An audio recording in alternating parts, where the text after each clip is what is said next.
Hidden among the ranches and rolling hills in the northern part of Denton County, Texas, the remains of more than 400 people lie in an overgrown cemetery. And even though it was abandoned and forgotten a long time ago, a few headstones can still be found. But most of the graves in this place never had headstones to begin with. That's because the people who were buried in them were considered to be property, not much different than a horse or a mule. This is where slaves were buried.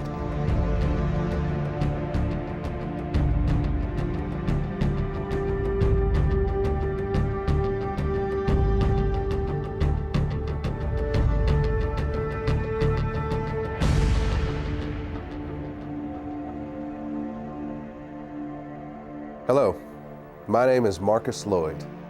And I'm Michelle Renee. We thank you for joining us.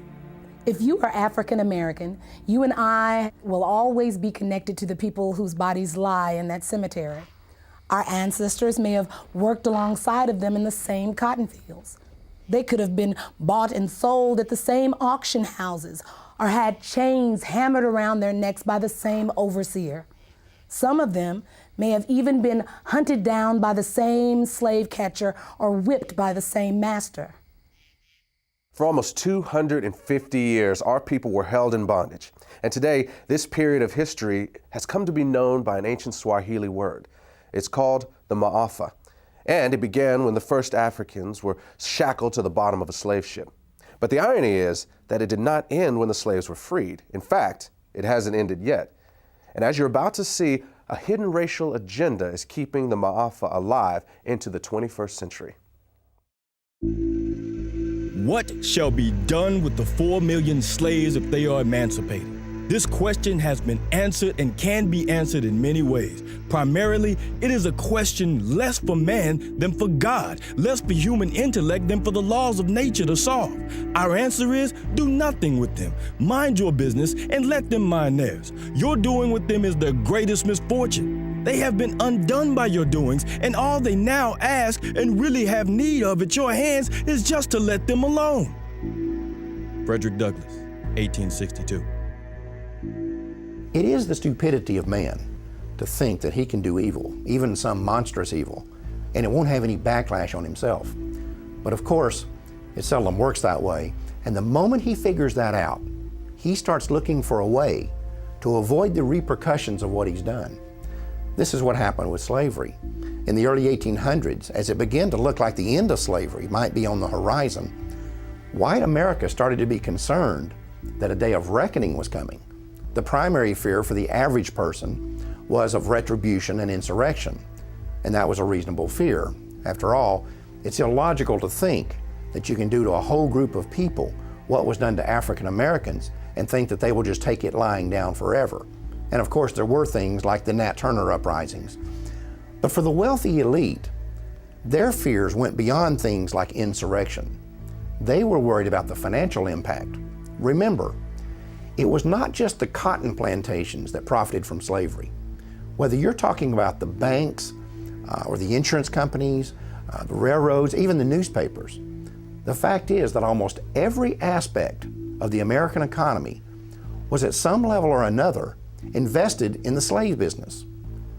You also need to recognize that for the wealthy elitist who controlled this system, slaves were an asset as long as they were slaves. But at the moment they are set free, they become a liability. And what the elite knew was that the end of slavery would instantly release 4 million people into the economy who had been kept uneducated and effectively unemployable anywhere but the cotton field. And what they were concerned about was that this was going to bankrupt the American economy. Taxes were going to go through the roof to take care of these people. Crime was going to be rampant. The prisons were going to be flooded. There was going to be this population overrun. And in the North, the biggest fear was migration from the South of these black people. The other fear that these people had was intermarriage between blacks and whites would lead to a loss of racial purity.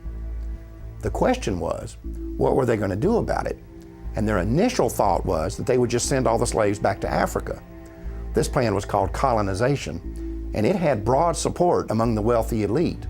In fact, the American Colonization Society was even funded by the United States Congress. But in the end, colonization proved to be unworkable, and the idea was eventually scrapped. But about that same time, a new philosophy was emerging in the world. It was called eugenics, and for some, it seemed like the perfect solution to what had become known as the Negro dilemma.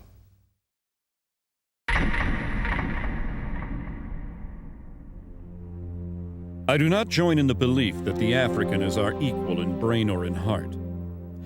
And I believe that if we can, in any fair way, possess ourselves of his services, we have an equal right to utilize them to our advantage.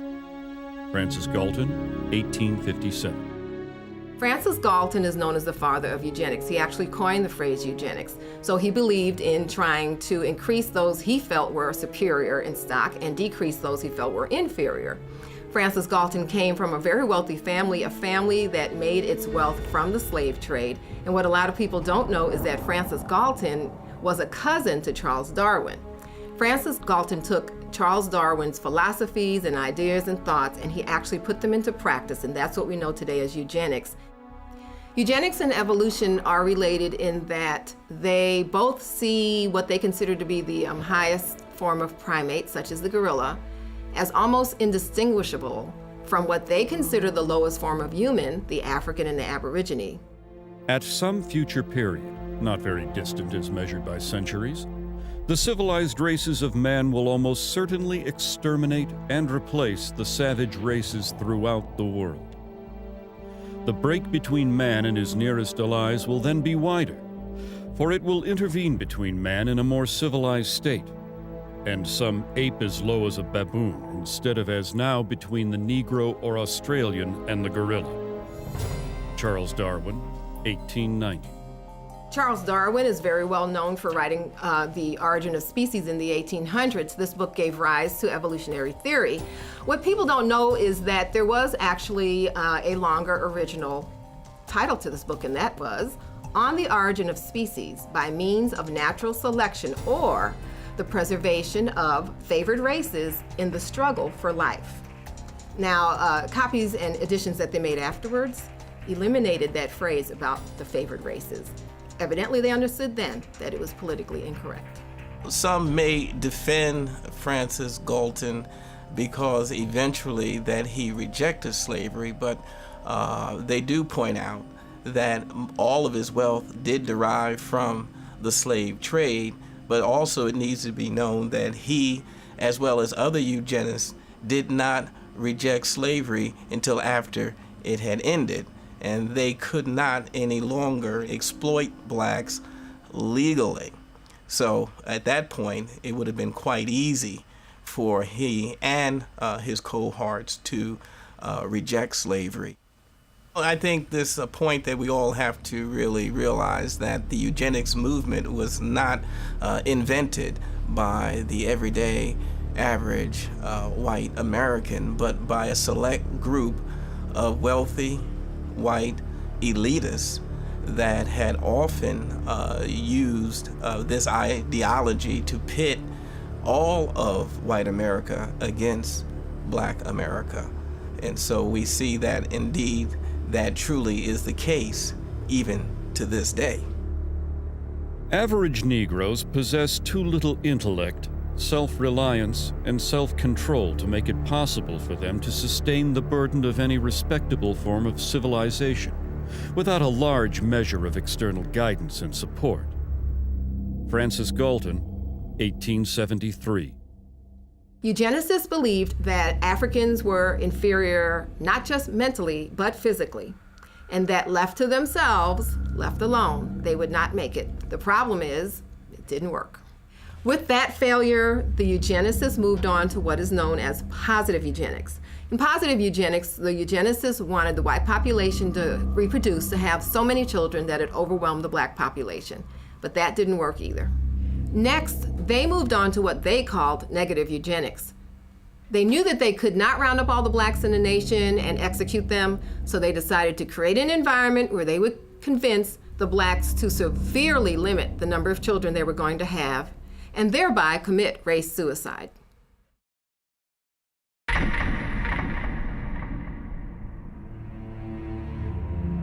The problem of the socially fit must be treated not as one of color, but as a problem of the spread of feeble-mindedness. Dr. Charles Davenport, 1913, director of the Eugenics Record Office, Cold Spring Harbor, New York, and co-founder of the American Eugenics Society. The eugenics realized that they could not promote their agenda simply because they knew it would be viewed as politically incorrect and socially unacceptable. So what they did was use code words that were once successful in slavery, terms such as feeble-minded, unfit, words such as imbecile, immoral, criminal. They tagged those labels upon the targeted community. These words were less inflammatory, so it lets society more or less not be totally alarmed of the original intent, but deep down inside, I believe everyone truly knew what segment of society and what people they were actually talking about. Even a cursory glance at the charts, photographs, and diagrams used to popularize eugenic ideals reveals that the unfit were swarthy, black, and ugly by Anglo-Saxon standards, with flattened noses, wiry hair, and prognathous profiles. Harriet Washington, author, Medical Apartheid. In the early 20th century, the white elitists who made up the eugenics movement were no longer just philosophers and academics. Now they were industrialists and billionaires who had come to embrace a worldview that was essentially identical to the eugenics movement. The same individuals and corporations who had once made millions on the backs of slaves were now willing to spend millions to get rid of them. But that didn't mean that these guys were interested in being public crusaders for the eugenics movement. They were certainly willing to be the brains and the money behind it, but they would hire crusaders to do the dirty work. And the primary one they settled upon was a woman named Margaret Sanger. She was the founder of the American Birth Control League and the publisher of its newsletter, the Birth Control Review. On a practical level, the relationship between Sanger and these elitists was basically a marriage of convenience. In order to advance their common agendas, they needed a front man and she needed money. And the whole thing would be held together by this kind of bizarre obsession with race and class. The result was that the American Birth Control League became the driving force behind the American eugenics movement. Eugenics would no longer just be a philosophy. Sanger and others like her were going to put it into practice. We are paying for and even submitting to the dictates of an ever-increasing, unceasingly spawning class of human beings who never should have been born at all. Margaret Sanger, 1922. The laws of nature require the obliteration of the unfit, and human life is valuable only when it is of use to the community or race. Madison Grant, 1916, co-founder, American Eugenics Society. The black man has never been a competitor, but has always been subservient to the white race. And just so long as he remains subservient, his position is secure. And just so soon as he becomes a competitor, his fate is sealed. Dr. Benjamin Hayes, eugenicist, 1905.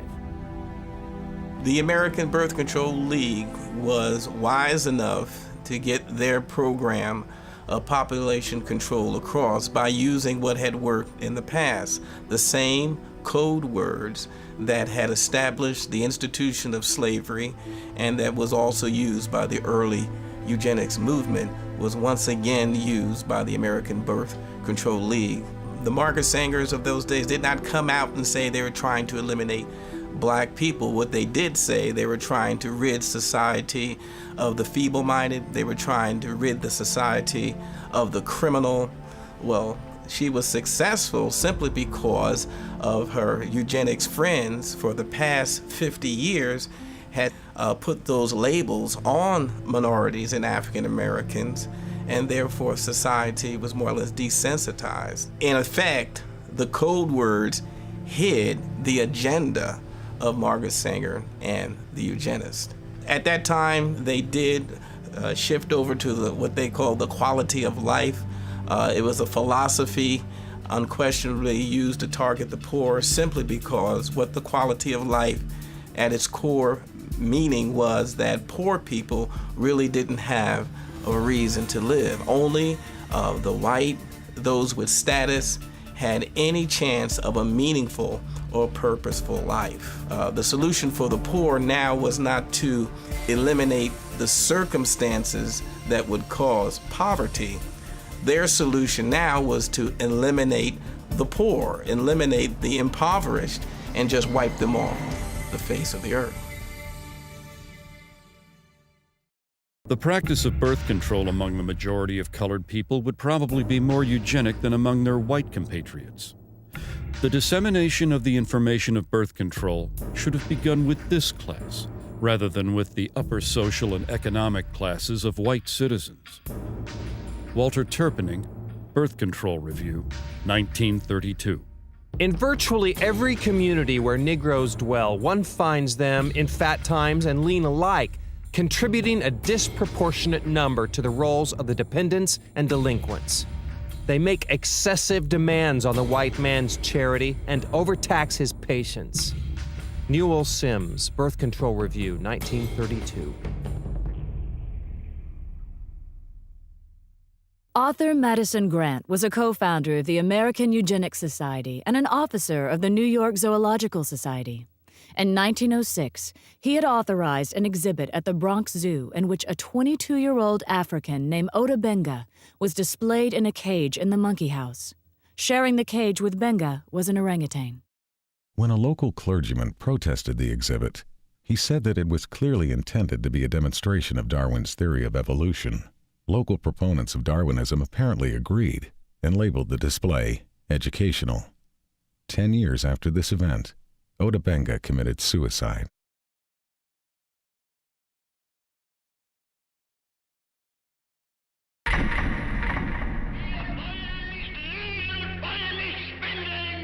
During Hitler's regime, the Germans were supplied with elaborate charts and complicated theses supposedly proving the superiority of the German people.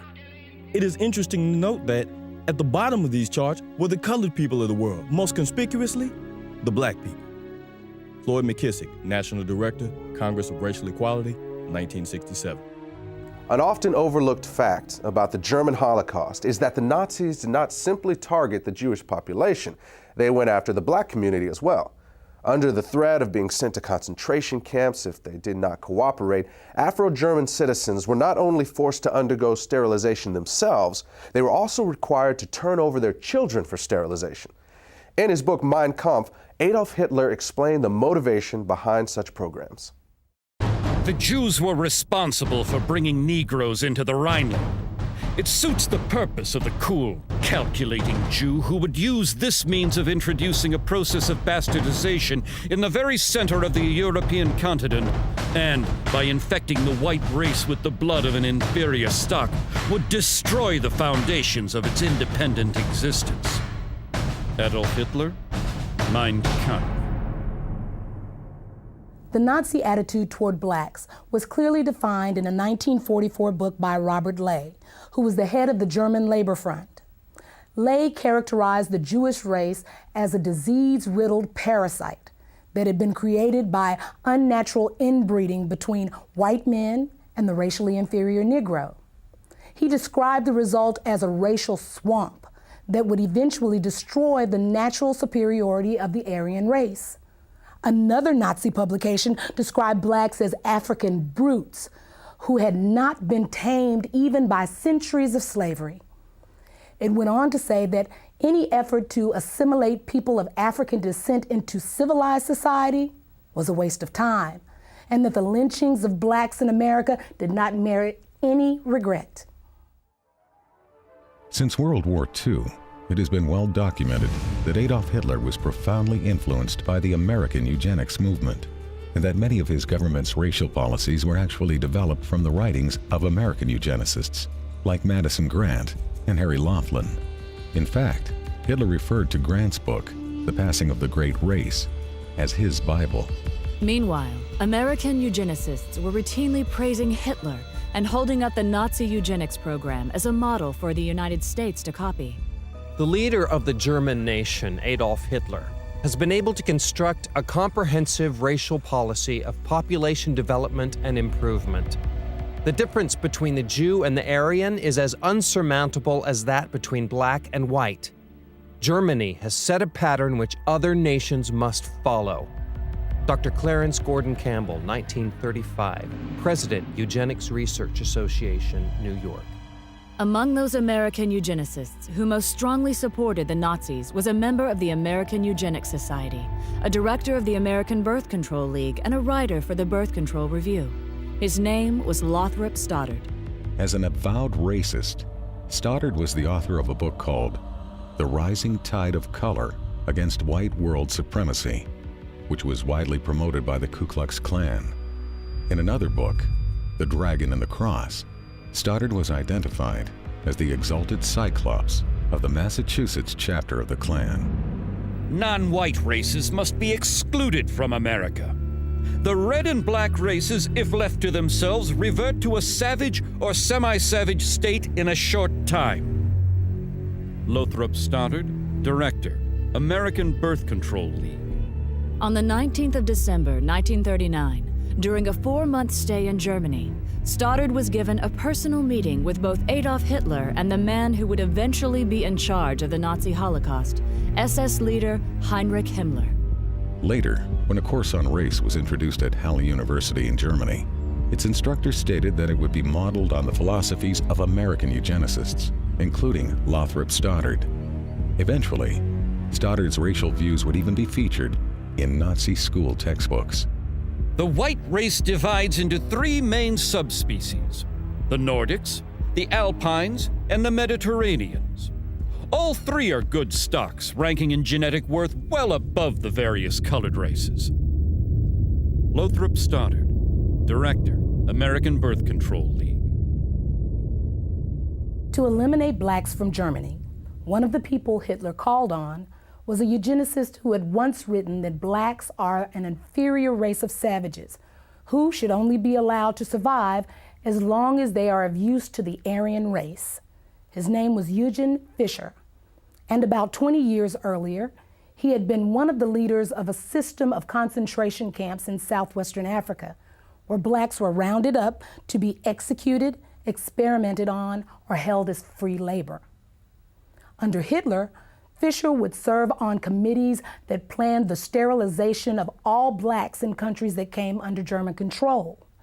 He would also be one of the first Nazi scientists to become publicly affiliated with the Carnegie-funded eugenics laboratory in Cold Spring Harbor, New York. Eventually, Fischer would also be put in charge of the Kaiser Wilhelm Institute, which was funded by the Rockefeller Foundation. It was here that many of the Nazi programs for creating racial purity were developed. In 1927, Margaret Sanger organized the World Population Conference in Geneva, Switzerland, and gave it front-page coverage in her Birth Control Review. The events program shows that several of its attendees were colleagues of Sanger's from the American eugenics movement. It also documents that among those who were given a leadership role in the conference was Eugen Fischer, the man who would eventually lead the Nazi effort to eradicate blacks from Europe. Another American eugenicist with Nazi connections was Harry Laughlin. Now, he was an official with both the American Eugenics Society and the American Birth Control League, and in 1928 his plan for using forced sterilization to eliminate those who might produce what he called degenerate offspring was published in the Birth Control Review. In 1936, Laughlin led an effort to distribute the English language version of a Nazi eugenics film to audiences in the northeastern part of the United States. He had acquired the rights to the film from the Race Policy Office of the Nazi Party and, with the help of 2 other American eugenics organizations, had mailed literature to biology teachers at 3,000 U.S. high schools, urging them to show it in their classrooms. Later that year, Laughlin was praised in a Nazi newspaper and awarded an honorary degree from the University of Heidelberg for his contributions to the Nazi eugenics effort. In the 1930s, a German psychiatrist named Ernst Rudin was named president of the International Federation of Eugenics in Cold Spring Harbor, New York, which was funded by the Carnegie Corporation. And in 1933, his call for racial purity was published in the Birth Control Review.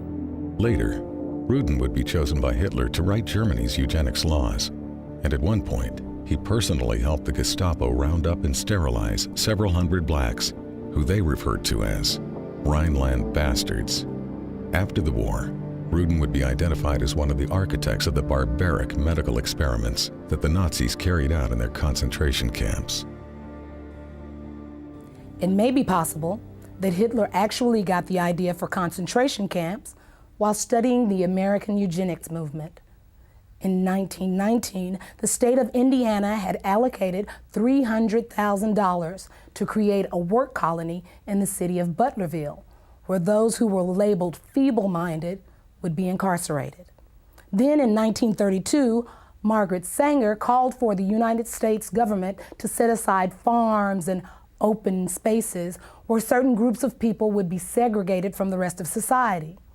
She proposed that, among others, the illiterate, the unemployed, and the poor should be forcibly kept in these areas until they developed what she called better moral conduct.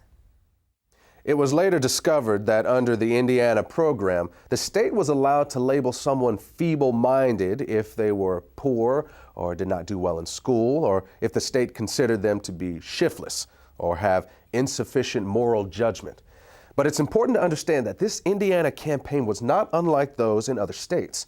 For example, a eugenics project conducted in Massachusetts during the late 1920s proposed sterilization for young girls who were diagnosed as defective, which could include being unwed and pregnant, financially poor, or if the state labeled them socially undesirable.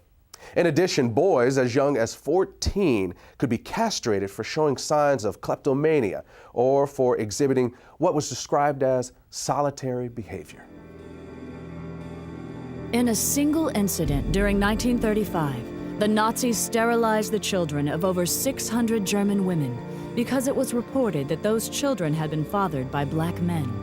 When news of this reached the United States, a member of the American Eugenics Society named Walter Ashby Plecker wrote a letter to the German Bureau of Human Betterment and Eugenics, praising them for the action and expressing his hope that not one child had been missed. 10 years earlier, Plecker had written that the black population was the greatest problem and most destructive force which confronts the white race and American civilization.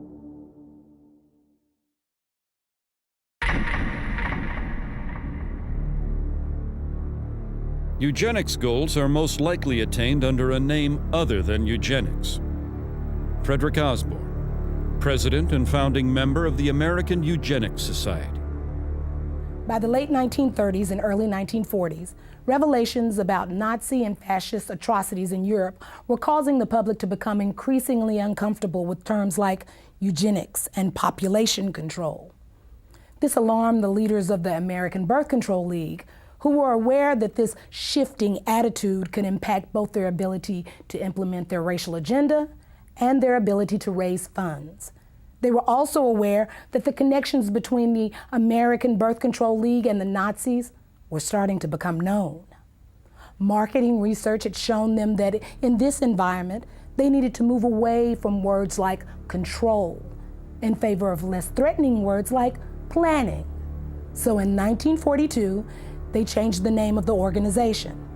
From then on, the American Birth Control League would officially be known as Planned Parenthood. The important thing to understand here is that this name change did not change the organization's agenda. The same people were still in control, they were still obsessed with race, and they were still dedicated to eugenics. Today, defenders of Margaret Sanger will often try to hide her racism by claiming that she was not really a eugenicist and that Planned Parenthood was never part of the eugenics movement. But the truth is that as late as 1956, the American Eugenics Society listed Sanger as a member of the organization. In addition, many of Sanger's colleagues and the people whose writings she published, as well as many of Planned Parenthood's officers, were also known to be members. In fact, the ties between Sanger and the eugenics movement were so well established that in the 1920s, Sanger pursued a plan to merge the American Birth Control League, or Planned Parenthood as it was later called, with the American Eugenics Society. However, despite Sanger's efforts, the merger plan died after being rejected by the leadership of the American Eugenics Society. As an alternative, Sanger then proposed that the two organizations at least combine their publications into one magazine. But again, that idea was also rejected by the American Eugenics Society. The eugenic and civilization value of birth control is becoming apparent to the enlightened and the intelligent. The campaign for birth control is not merely of eugenic value, but is practically identical in ideal with the final aim of eugenics. Margaret Sanger, 1921. In her autobiography, Margaret Sanger wrote about a speech she gave in 1926 at a Ku Klux Klan rally in Silver Lake, New Jersey. The Planned Parenthood founder bragged about the fact that afterward, she was invited by 12 other Klan chapters to speak at their events. At about the same time the American Birth Control League was changing its name to Planned Parenthood, a lot of books and reports began coming out that attempted to put a happy face on eugenics, and many of them were written by people that were associated with Planned Parenthood. The strategy here was obvious. Since the Nazis had turned eugenics into a four-letter word, the American eugenics movement decided it was time to lay low. So most of their writings during this time period downplayed the role of eugenics and couched their agenda in terms of helping the African American. Perhaps the best example of this is a 1,500-page book by eugenicist Gunnar Myrdal called An American Dilemma, The Negro Problem in Modern Democracy. Interestingly, this book was not the result of some mom-and-pop operation. Myrdal had 75 assistants working on this project whose salaries were being paid for by the Carnegie Corporation, and Carnegie had been a major player in the eugenics movement for many years. Gunnar Myrdal and his wife Alva were both involved in eugenics. They were funded by both the Rockefeller Foundation and the Carnegie Corporation. They were also closely linked to a Swedish eugenics program which forcibly sterilized 66,000 people. When you read Chapter 7 of this book, it becomes undeniable that this is a blueprint for the modern eugenics movement that we still see in the United States today. The bottom line is that Gunnar Myrdal believed that not only could blacks not help themselves, he felt that nobody could help them, and the only solution in his eyes was to get rid of them. Commonly, it is considered a great misfortune for America that Negro slaves were ever imported. The presence of Negroes in America today is usually considered a plight of the nation. Chapter 7, page 167. All white Americans agree that if the Negro is to be eliminated, he must be eliminated slowly, so as not to hurt any living individual Negroes. Chapter 7, page 168. The only way possible of decreasing Negro population is by means of controlling fertility. Chapter 7, page 170. Birth control facilities could be extended relatively more to Negroes than to whites, since Negroes are more concentrated in the lower income and education classes. Chapter 7, page 176. One thing I find very revealing about Chapter 7 is the first paragraph. Myrdal uses U.S. Census Bureau figures to show that between 1790 and 1940, the black population in the United States increased 17 times. At the same time, those Census Bureau figures show that the white population increased 37 times.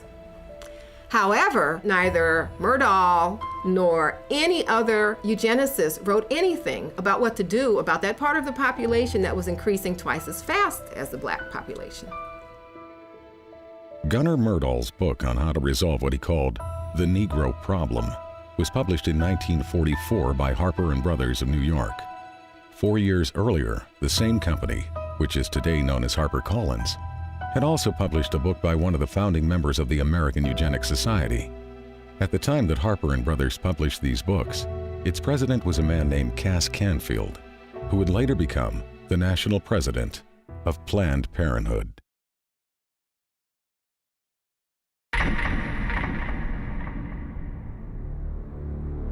We hope that the restraint of population growth can come about through voluntary means.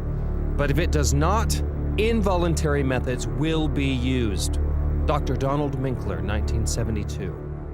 Donald Minkler was the president of the American Association of Planned Parenthood Physicians and a member of the board of directors of Planned Parenthood Federation of America. Like many of those in the eugenics movement, he understood that their plans would not always be voluntarily adopted, and that the use of governmental coercion or even force might one day be necessary. The idea of forced eugenics was not something that suddenly developed in the 1970s.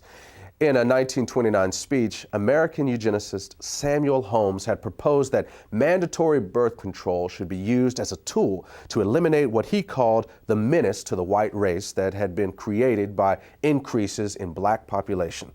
His solution was to have a quota system in which the right to have a child would be controlled by the government and determined by race. At the time, Holmes was on the National Council of the American Birth Control League, which would later become known as Planned Parenthood. Then, in 1936, eugenicist Julian Huxley proposed that the genetically inferior classes could be made to have fewer children if they were denied easy access to welfare.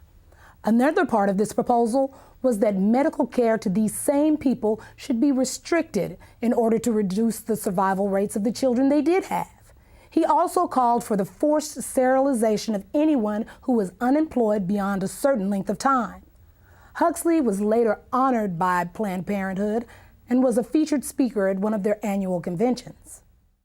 The reality is that the views of people like Samuel Holmes and Julian Huxley were never uncommon within the American eugenics community. In 1969, a professor at the University of California, Dr. Garrett Hardin, called it insanity to rely on voluntarism to control population. Hardin was a member of the American Eugenics Society and an outspoken advocate of government-enforced birth control, saying that citizens should be willing to give up their right to breed for the betterment of society. In 1980, he was given Planned Parenthood's highest national award. He and his wife would later kill themselves in a joint suicide pact. There were, of course, some within the eugenics movement who were uncomfortable with the idea of using force, and they would often express their reservations about it in public. But when pressed, virtually none of them would rule it out, including Planned Parenthood founder Margaret Sanger. I consider that the world, and almost our civilization for the next 25 years, is going to depend upon a simple, cheap, safe contraceptive to be used in poverty-stricken slums, jungles, and among the most ignorant people. Even this will not be sufficient, because I believe that now, immediately, there should be national sterilization for certain dysgenic types of our population who are being encouraged to breed and would die out were the government not feeding them. Margaret Sanger, 1950. This was written by Sanger in a personal letter to Catherine Dexter McCormick. McCormick was an heir to the international harvester fortune and would later use part of her immense wealth to fund the development of the birth control pill. In 1966, an example of the coercive power of state eugenics laws was seen in Maryland when 3 young mothers applied for welfare benefits.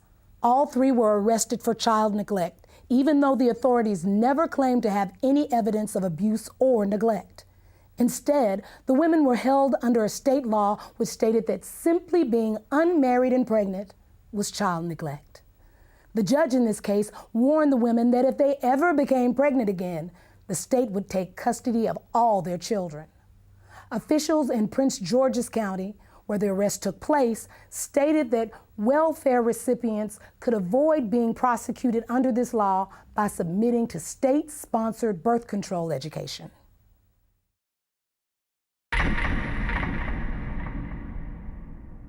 In 1934, Adolf Hitler sent a letter to American eugenicist Leon Whitney, complimenting him for a book he had written on sterilization. Whitney was the former executive secretary of the American Eugenics Society and a colleague of Margaret Sanger's. Sanger also published his writings in the Birth Control Review. In the book that Hitler was praising, Whitney had written that America could eliminate what he called the slum elements of society by sterilizing the lowest 25% of its population. He claimed this was necessary because such people are too stupid to understand or practice even simple methods of contraception. Besides, he said, the country would hardly miss them. One of the people he was talking about was named Elaine Riddick. At the age of 13, I became pregnant.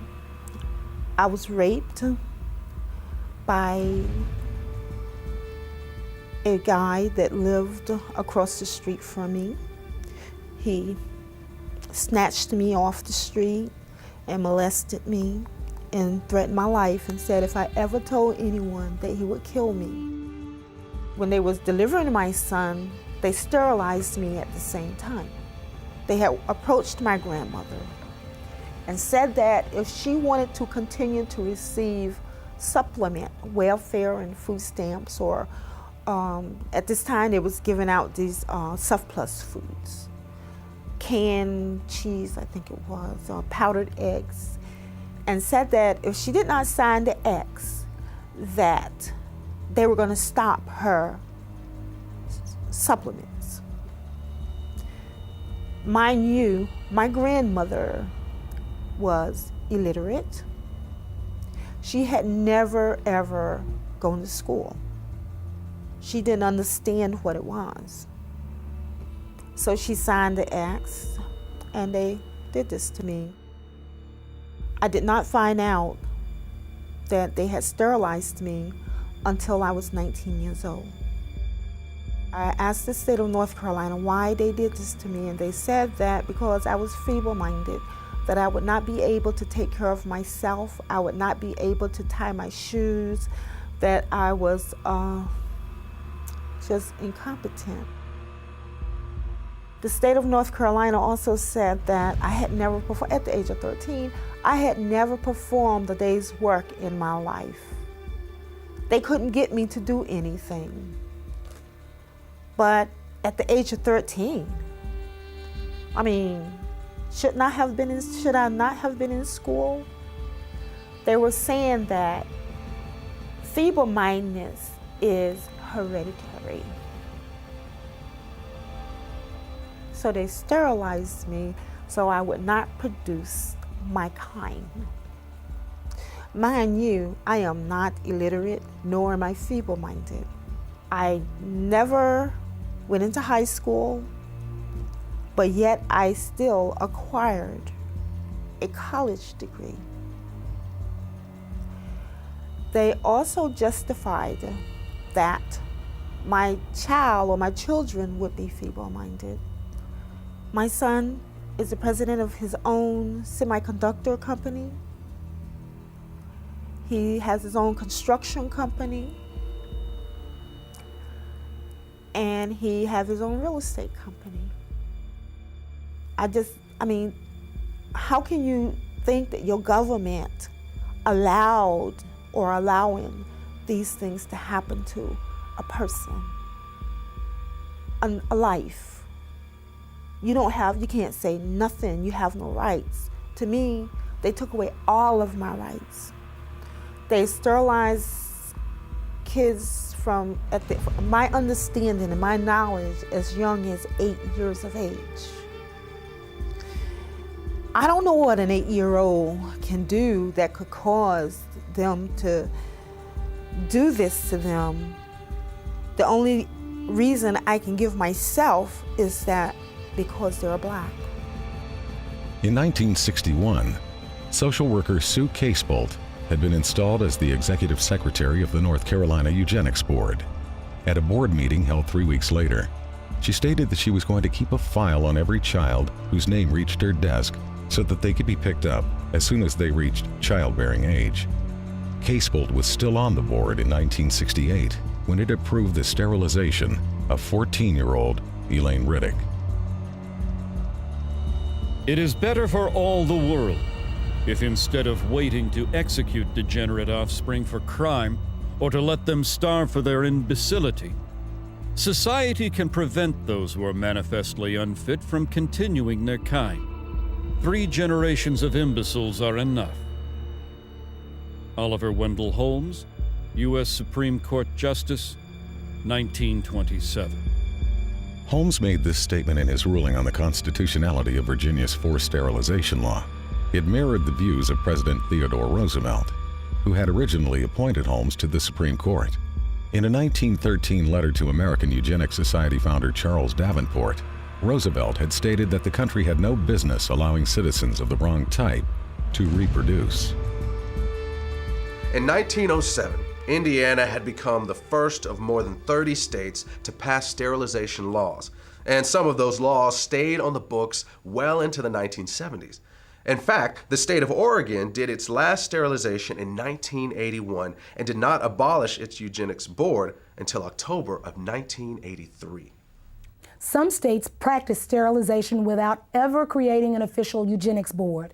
In those instances, few if any records were kept. And in the states that did keep records, many have never been made available to the public. But in just those states that have released their records, it is known that at least 60,000 Americans were sterilized, and they were disproportionately Black. In addition, during a 1973 lawsuit, a federal judge estimated that as many as 150,000 additional low-income women may have been sterilized under federal programs alone. These sterilizations were often performed without the patient's knowledge or consent, and sometimes against their will. It was also common for social workers to tell welfare recipients that they would lose their benefits if they did not agree to be sterilized. In some cases, poor families were even threatened with the loss of welfare unless they brought their children in for sterilization. The result was that some of the people sterilized were as young as 10 years old. In the first 6 months of 1972, one hospital in Aiken County, South Carolina, sterilized over 1/3 of the Medicaid patients who were there to give birth, and all but one of these women were Black. One patient said she was told by all 3 of the county's obstetricians that they would not deliver her baby unless she agreed to be sterilized. Her claim was later confirmed by each of the doctors. Another patient said she was told by one of these same physicians that he was tired of having to help support the babies of welfare recipients and that she could either agree to be sterilized or find another doctor. The law of nature says that only the fit shall survive. When a nation disregards this law by protecting the unfit and encouraging their multiplication, this nation invites inevitable destruction. As far as New Jersey is concerned, sterilization is an economic necessity. And as far as the United States is concerned, sterilization is a matter of national preservation. Fred Shepard, Assemblyman. Fred Shepard was a member of the New Jersey State Legislature. He made this statement upon his introduction of a sterilization bill in March of 1942.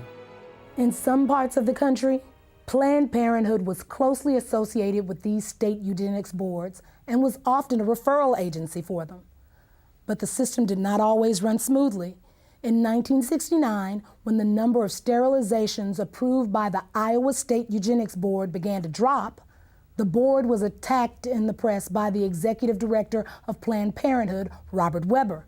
He said that he was alarmed by the decline in numbers and that the Eugenics Board should expand its approval criteria. Board Chairman Dr. S.M. Corson responded that the board's guidelines were already fairly broad. He pointed out that approvals were routinely given for young girls for no reason other than the board's speculation that they might likely one day engage in immoral behavior without the capacity for being wives and mothers. At that point, Weber publicly scolded the board and told them that they should either increase the number of sterilizations or quit. From its beginning, Planned Parenthood always had powerful ties to the American eugenics community.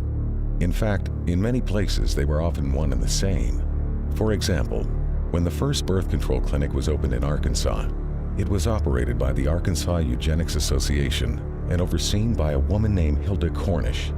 Later, the Arkansas Eugenics Association would become the Arkansas State Affiliate, of Planned Parenthood, and Cornish would be named its executive director. During the 4 months that American Birth Control League director Lothrop Stoddard was in Nazi Germany, he not only met with Hitler and SS chief Heinrich Himmler, he also attended one of the Nazi eugenics courts. The first case I saw looked like an excellent candidate for sterilization. A man in his mid-30s, he was rather ape-like in appearance. Receding forehead, flat nose with flaring nostrils, thick lips, and heavy prognathous jaw. Not vicious looking, but gross and rather dull.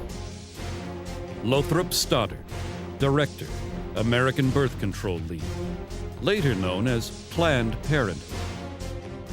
Given the admiration that Adolf Hitler expressed for the American eugenics movement, it is not unlikely that he modeled the eugenics courts in Nazi Germany after the state eugenics boards in the U.S.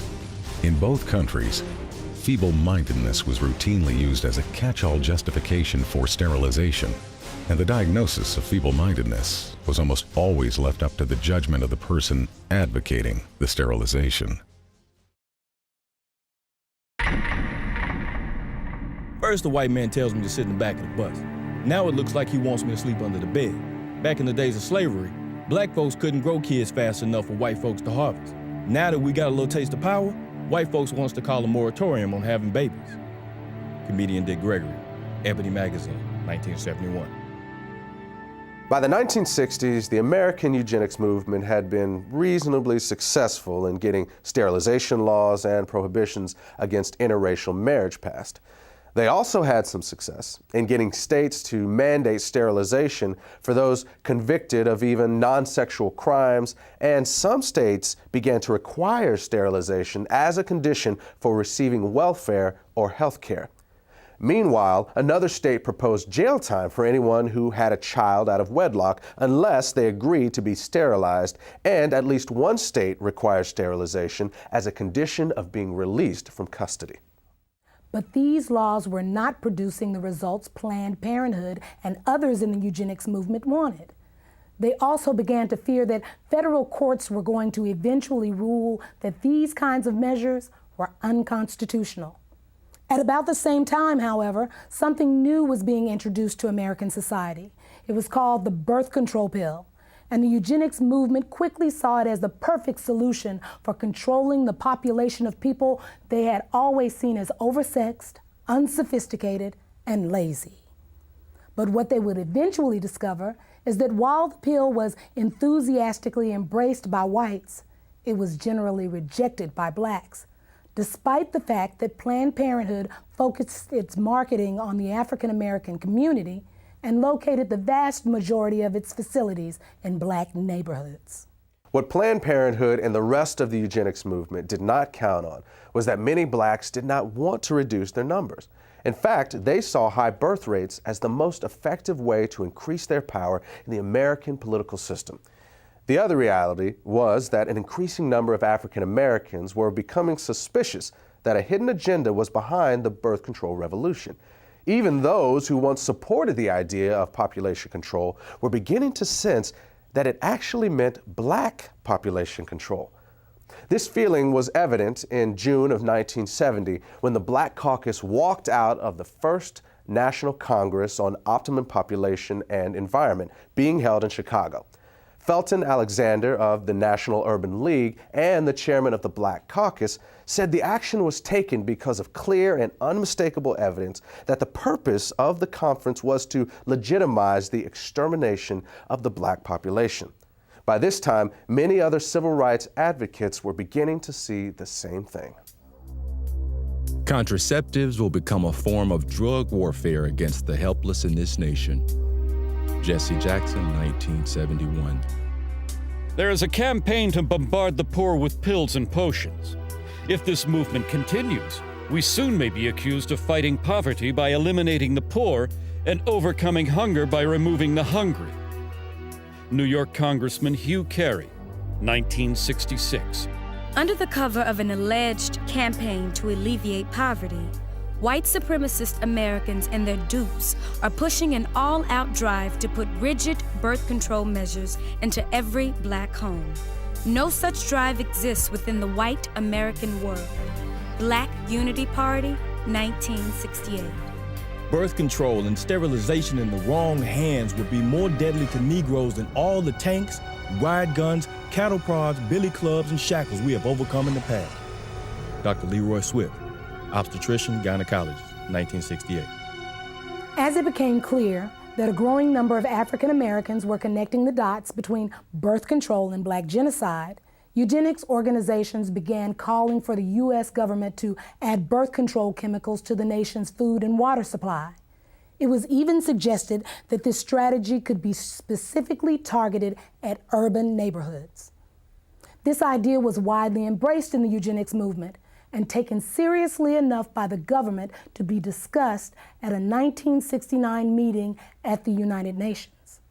Under the plan being considered, a couple could apply to the government for permission to have a child, and if approved, they would be given an antidote to the population control chemicals they had ingested in their food and water. Interestingly, the idea that government should have some sort of licensing agreement to regulate who would and would not be allowed to give birth was not a new one. In 1934, Planned Parenthood founder Margaret Sanger had proposed that the U.S. government implement a system in which women would not have the legal right to have a child without a permit from the government, and that these permits would only be good for one baby. But eventually, proposals like forced sterilization, chemicals in the food and water supply, and government control of childbearing were abandoned by most people in the eugenics movement. Despite the fact that many of them openly advocated such ideas, they would come to realize that there was really no practical way to carry them out. But for all their failures, what the eugenics movement had accomplished was to lay the foundation for the next phase of their plan. And this is where they would find the success that they had been chasing for over 100 years.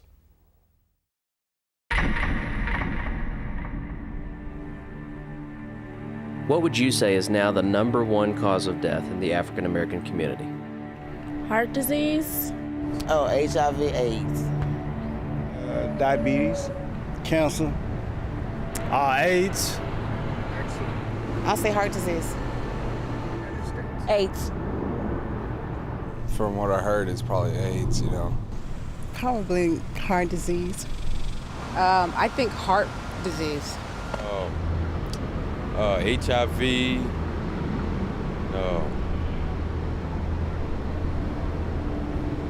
Gang violence.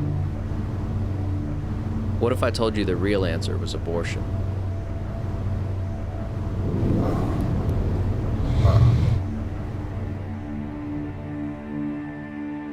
Since 1973, legal abortion has killed more African Americans than AIDS, cancer, diabetes, heart disease, and violent crime combined.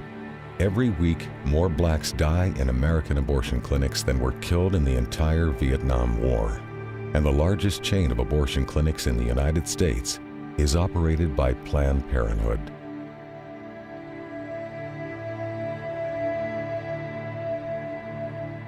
We have now reached a point in this country that African American women, though they make up 12% of the population, they account for 37% of the abortions. An African American baby is almost 5 times more likely to be aborted than a white child. The abortion industry at this point kills as many African American people every 4 days as the Klan killed in 150 years. And you can truly say the most dangerous place for an African American to be is in the womb of their African American mother. All across America, you can stand outside of the abortion clinics and see a steady stream of black women coming in and out. But somewhere along the way, we got the idea that this is a white issue or a conservative issue or a Republican issue, and therefore, it's not an issue that we have to be concerned about. This same attitude has allowed Planned Parenthood and other members of the abortion industry to carry out this genocide right under our very noses. Right now, in America, about half of our babies are being killed in the womb. And in certain parts of America, more of our babies are being aborted than are being born. When 17,000 aborted babies were found in a dumpster outside of a pathology laboratory in Los Angeles, California, some 12 to 15,000 were observed to be Black. Irma Clardy Craven, Chairman, Minneapolis Commission on Human Rights and Secretary of the Urban League. To understand what the agenda was behind the legalization of abortion, all you need to do is look at the statistics from the U.S. government. Studies from the CDC show that prior to the legalization of abortion, approximately 80% of all illegal abortions were done on white women. One study in New York even found that white women had 5 times as many abortions as Black women. But at the moment abortion became legal, that began to reverse. And that's why the legalization of abortion was so crucial for the eugenics movement. Legalization created the ability to market abortion in the Black community. And from a eugenics standpoint, that changed everything. These people cannot have it both ways. First, they say that birth control will reduce the number of abortions. Then they flood our neighborhoods with birth control clinics. And what's the result? Our abortion rate skyrockets. So either they lied about the fact that birth control would reduce abortions in our neighborhoods, or this is the results and the purpose they wanted from the beginning. At this point, I truly have the tendency to believe the latter. In 1973, the year abortion was legalized nationwide, Dr. Christopher Tietze produced a study on abortion demographics at the request of the Population Council, a New York-based eugenics organization. In this report, Tietze confirmed previous research showing that when abortion is illegal, the abortion rate is much higher for white women than for Black women, but that this completely reverses whenever abortion is legalized. At the time he published these findings, Tietze was a consultant to both Planned Parenthood and the National Abortion Federation. Other researchers within the eugenics and abortion movements were also documenting that easy access to abortion clinics produces higher abortion rates in the surrounding area. And at least one expert discovered that having a nearby clinic is a bigger factor in the Black abortion rate than it is in the white abortion rate. At the same time this data is being circulated, Planned Parenthood and the rest of the abortion lobby were in the process of locating the vast majority of their facilities in minority neighborhoods. Then in 1974, a study was released on population control that had been conducted by researchers at 3 major universities. By analyzing data obtained from Planned Parenthood's own records, they determined that the #1 factor in deciding whether a county in the United States provided free or low-cost family planning services was not poverty, but race. The researchers said their findings seemed to support the contention of many civil rights activists that such programs are less intended to assist the poor than they are to control the growth of the Black population. Birth control and abortion are turning out to be the great eugenic advances of our time. Frederick Osborne, founding member of the American Eugenics Society, 1973. The best way to hate a nigger is to hate him before he is born. Leander Perez, Louisiana State Judge, 1970. 2 years after the director of Iowa Planned Parenthood had publicly attacked the state's eugenics board for not approving enough sterilizations, a bill was introduced in the Iowa legislature to legalize abortion.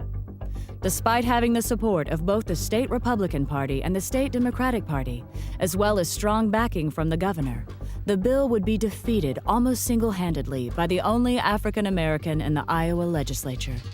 Proponents have argued this bill is for Blacks and the poor who want abortions and can't afford one.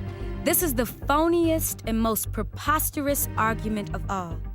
I represent the inner city where the majority of Blacks and poor live, and I challenge anyone here to show me a waiting line of either Blacks or poor whites who are wanting an abortion.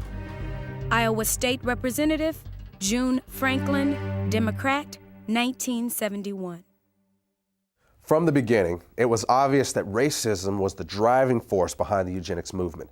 While it was true that from time to time these elitist and social engineers would toss a few lower-class whites in among the feeble-minded and worthless who should be bred out of society, it was also true that they never seemed to include blacks among the best and the brightest who should be bred in.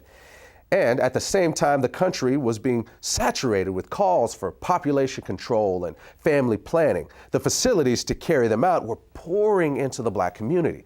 After all, no one was suggesting that there were too many white people in the world. And realities like those did not go unnoticed by early civil rights activists. For them, the reason birth control and abortion were being pushed was not a secret.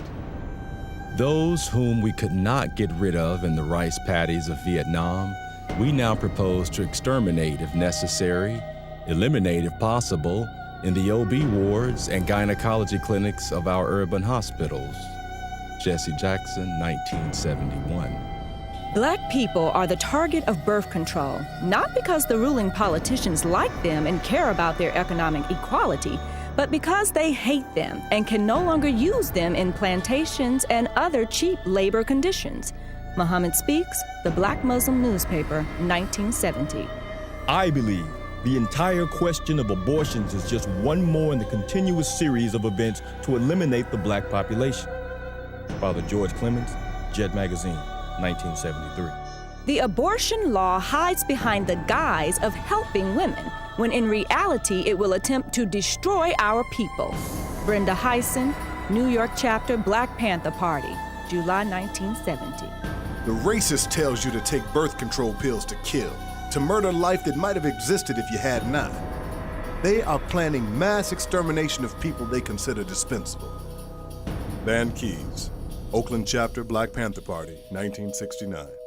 A true revolutionary cares about the people. He cares to the point that he is willing to put his life on the line to help the masses of poor and oppressed people. He would never think of killing his unborn child. Detroit chapter, Black Panther Party, 1970. Who the hell is getting the pill? The Mexican and the Negro. Do you want to wipe us out? Cesar Chavez, 1967. On the day after the assassination of Dr. Martin Luther King, a memorial service was held at Howard University in Washington, D.C. As mourners left the auditorium, they encountered about 600 people attending a rally outside. Several speakers were heard warning the crowd that population control was being used as a weapon of black genocide. Among the speakers who gave this warning was noted civil rights activist Stokely Carmichael. A year later, Pittsburgh police were called when 200 sticks of dynamite were discovered near a local Catholic church. An investigation revealed that the dynamite was not intended for the church, but was instead left behind by civil rights activist William Bowie Hayden.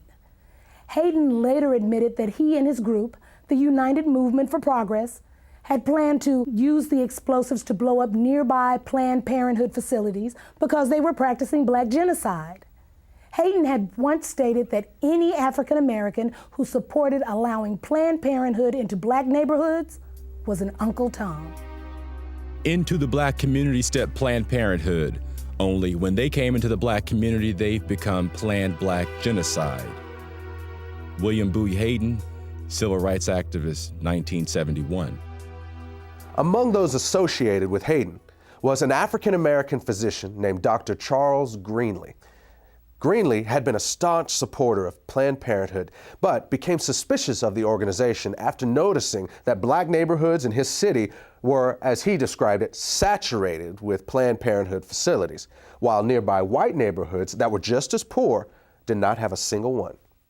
In an article published by the Black Muslim newspaper Muhammad Speaks, Greenlee said he had also discovered that deceptive materials were being circulated in the ghettos and delivered to the homes of black women, warning them that welfare recipients who had additional children would lose their public assistance. Greenlee knew that wasn't true and concluded that Planned Parenthood was pushing a hidden agenda. It was then he severed his ties to the organization and started working against it. The idea is to make less niggas so they won't have to build houses for them. If we keep producing, they're either gonna have to kill us or grant us full citizenship. Dr. Charles Greenlee, civil rights activist, 1968. It is strange that they chose to start talking about population control at the same time that black people in America and people of color around the world are demanding their rightful place as human citizens and their rightful share of the material wealth in the world. Jesse Jackson, 1977.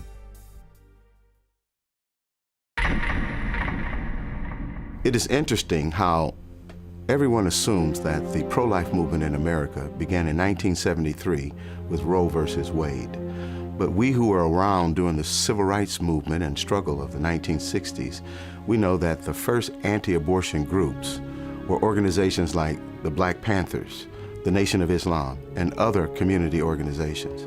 These folks were speaking out against both birth control and abortion long before the contemporary pro-life groups of today existed. But one of the problems with the civil rights movement was that there was far too many men and women who were willing to sell out the community. And a lot of powerful, influential African Americans knew that they had to be willing to turn and look the other way in order to advance their own personal political agendas. In 1972, those members of the Congressional Black Caucus, such as Charles Diggs, did not trust the abortion industry or those who were espousing population control or family health, and they were suspicious of them. But when the money began to flow, just as it was with Jesse Jackson, when he found out that indeed he could get funding and monies to run for presidents from these people, he flip-flopped in his position, because he once said abortion is black genocide. What happens to a mind of a person in the moral fabric of a nation that can abort a baby without a pang of conscience? Where will we be 20 years from today? But when Reverend Jesse Jackson realized he needed money to run for president, all of a sudden the most important civil rights issue is a woman's right to choose. In 1975, Jesse Jackson called for the ban of abortion through a constitutional amendment. And in an interview in Jet magazine, he referred to abortion as genocide.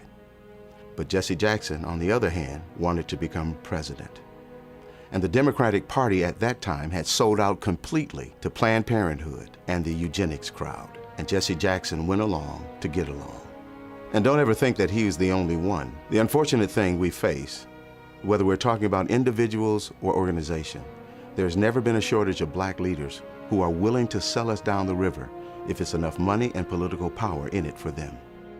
I've been grappling with the fact that the NAACP is in bed with the very organization that has brought black genocide to our community.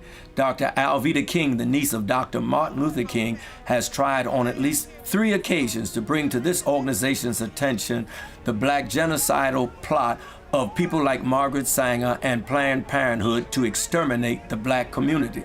And the stonewalling has been astounding.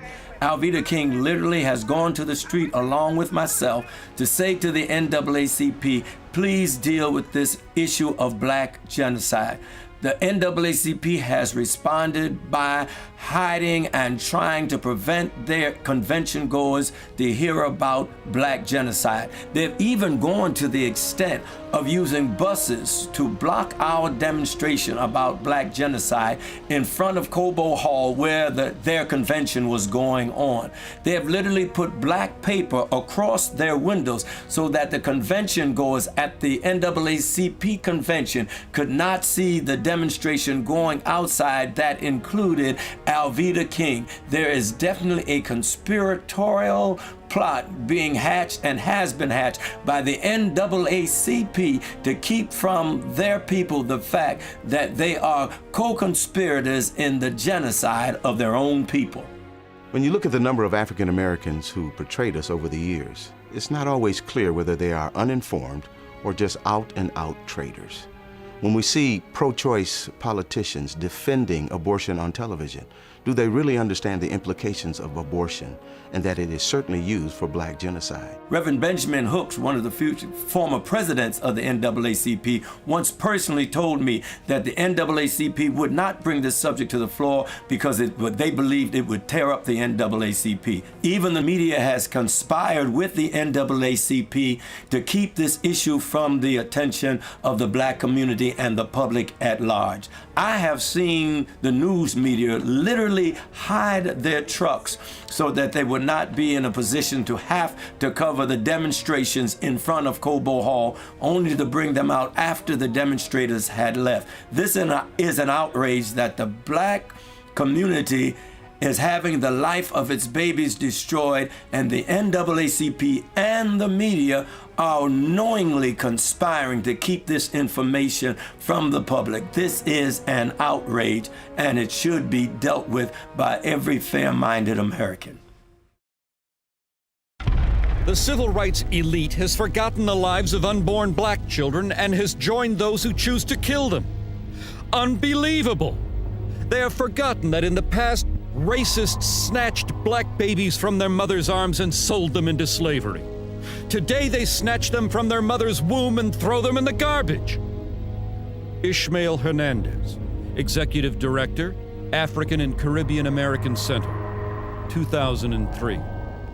When we look at this issue of civil rights leaders who sell out, even when they clearly know that birth control and abortion are being used for black genocide, we need to understand that by the 1960s, population control, especially black population control, had become almost a religion for America's white power structure.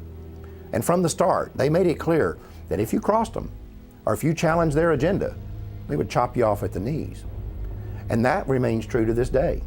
Whether you're talking about the liberal social engineers who control the Democratic Party, or the wealthy elitists who control the Republican Party, or the media, or the academic community, these people have created a kind of family planning cartel that does not tolerate dissent. And they have always been especially ruthless about this when it comes to African Americans. A perfect example of this was seen in the case of Samuel Yet. Mr. Yet was an award-winning journalist who had earned a master's degree from Indiana University, was a U.S. Air Force veteran of the Korean War, and served as special assistant for civil rights to the director of the U.S. Office of Economic Opportunity. He was also a professor of journalism at Howard University and a columnist for several magazines and newspapers. In 1968, Yet had become the first African-American reporter hired by Newsweek magazine, and he quickly became their Washington, D.C. bureau correspondent. But then 3 years later, he wrote a book that exposed high-level plans within the United States to use birth control and abortion as instruments of black genocide. Then immediately after his book was released to the public, Yet was called into his supervisor's office and fired. At that meeting, he was informed that his dismissal had been orchestrated by the Nixon White House. The next year, Yet told the New York Times that pressure had been put on Newsweek to get him out of Washington.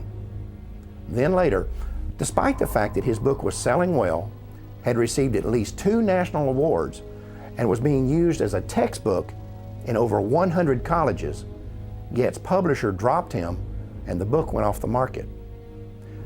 What's important to recognize about this situation and others like it was that this family planning cartel was sending a message to those who might have influence within the African American community, whether they were politicians or journalists or college professors or civil rights leaders. They were being warned that when it comes to population control, they only had 2 options. They could either get on board with it or they could keep their mouths shut. And when people like Samuel Yet told them what they could do with their 2 options, they paid a price that few others had the character or the courage to pay. The copyright to Samuel Yet's book was eventually given back to him. Then, in 1982, Yet used his own money to republish it. The foreword of that edition was written by a well-known civil rights activist and co-founder of both the Harlem Writers Guild and the National Cultural Committee of the NAACP. His name was John Oliver Killens, and in that foreword, he gave his analysis of the relationship between family planning and the black community. The American ruling class had made a hard decision. Americans of African descent would either accept the miserable lot or die.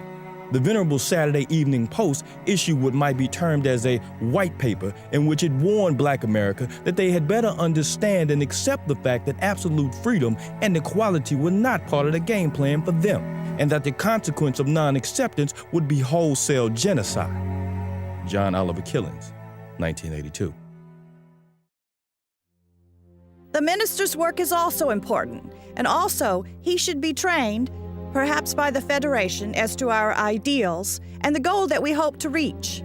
We do not want word to go out that we want to exterminate the Negro population, and the minister is the man who can straighten out that idea if it ever occurs to any of their more rebellious members.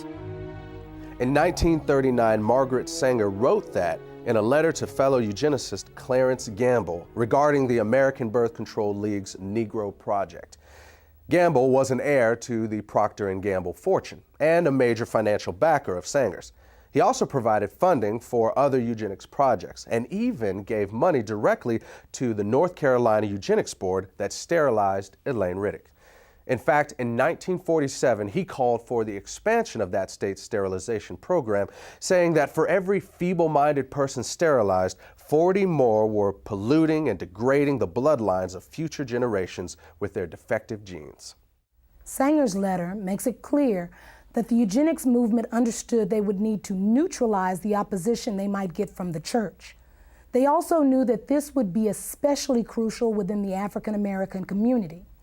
Their strategy was to manipulate church leadership into selling the illusion that support for eugenics was not inconsistent with the Christian faith. To do this, they would often recruit pastors to be frontmen for eugenics policies and provide them with prepackaged sermons on eugenics. They also held contests in which awards would be given to the ministers who came up with the best pro-eugenics sermons on their own.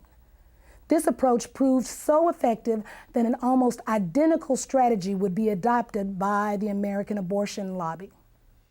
In January of 1973, the Supreme Court legalized abortion on demand throughout the United States, and almost immediately, the Religious Coalition for Abortion Rights was formed. Less than a year earlier, the following conversation had taken place in the Oval Office of the White House. It began on the 30th of March, 1972, and continued 4 days later on the 3rd of April. This is an actual recording of that conversation. The speakers are the President of the United States, Republican Richard Nixon, and members of his senior staff. A majority of people in Colorado voted for abortion. I think a majority of people in Michigan have voted for abortion. I think in both cases, well, certainly in Michigan, they will vote for it because they think that what's going to be aborted generally are the little black bastards. As I told you, we talked about it earlier, that a hell of a lot of people want to control the Negro bastard. Yeah. Isn't that really true? So you know what we're talking about, population control. Sure. We're talking really, and what John Rockefeller really realizes, the people in what we call our class control their populations. Sometimes they'll have a family of 6 or 7 or 8 or 9, but it's exceptional. The people who don't control their families are people the people that shouldn't have kids. Now that's the black population. Black Protestants in the city of San Francisco has gone from 3,000 right after World War II to where they represent 30% of the population of San Francisco. Yes, sir. The Religious Coalition for Abortion Rights was originally created with the financial backing of John Rockefeller, and its current president is an African American who was once appointed to the Washington, D.C. City Council by Richard Nixon.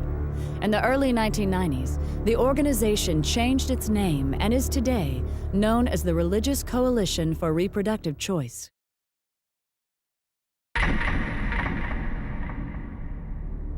In 1969, a meeting of the United Nations Educational, Scientific, and Cultural Organization, also known as UNESCO, proposed that an American Population Commission be created with a, quote, large budget for propaganda, unquote.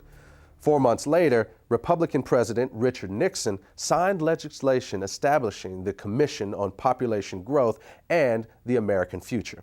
The bill authorizing this new initiative had been passed with overwhelming support from congressional Democrats and was chaired by John Rockefeller. The executive director of the project was to be Dr. Charles F. Westhoff, who was also a member of both the American Eugenics Society and Planned Parenthood's National Advisory Council. Another member of this new commission was Dr. Joseph Beasley. In the 1960s, Beasley oversaw an aggressive eugenics program that concentrated on black neighborhoods in New Orleans with the stated intention of lowering welfare costs. This project would eventually be described by Planned Parenthood President Alan Guttmacher as the #1 success story in the history of American birth control movement. It also led to Beasley being elected chairman of the board of Planned Parenthood in 1970.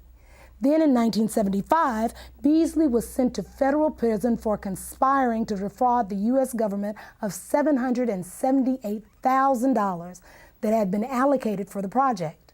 In court, a local black civil rights activist named Sherman Copeland testified that he took payoffs from Beasley for helping him to convince residents of the targeted neighborhoods that birth control was not black genocide. In 1969, William H. Draper was appointed to represent the United States on the United Nations Population Commission. Draper had once proposed that government-sponsored population control efforts among the poor be accelerated in order to deal with racial unrest and to cure what he called the ghetto problem. Draper was on the governing body of Planned Parenthood and had personally raised more than $4 million for the organization. That same year, a New York Times article about Planned Parenthood said the organization's board of directors was dominated by people who were both white and wealthy. The article went on to quote one of those board members as saying, "What it all comes down to is that we want the poor to stop breeding while we retain our freedom to have large families. It's strictly a class point of view." There's ample evidence that government programs designed for poor black folks emphasize birth control and abortion availability, both measures obviously designed to limit black population. Comedian Dick Gregory, Ebony Magazine, 1971. It takes little imagination to see that the unborn black baby is the real object of many abortionists. Irma Clardy Craven, Chairman, Minneapolis Commission on Human Rights and Secretary of the Urban League. It was not until the mid-60s that blacks began to realize that what was called urban renewal was in fact what one black city planner labeled Negro removal. Roy Ennis, National Director, the Congress of Racial Equality, Ebony Magazine, 1974.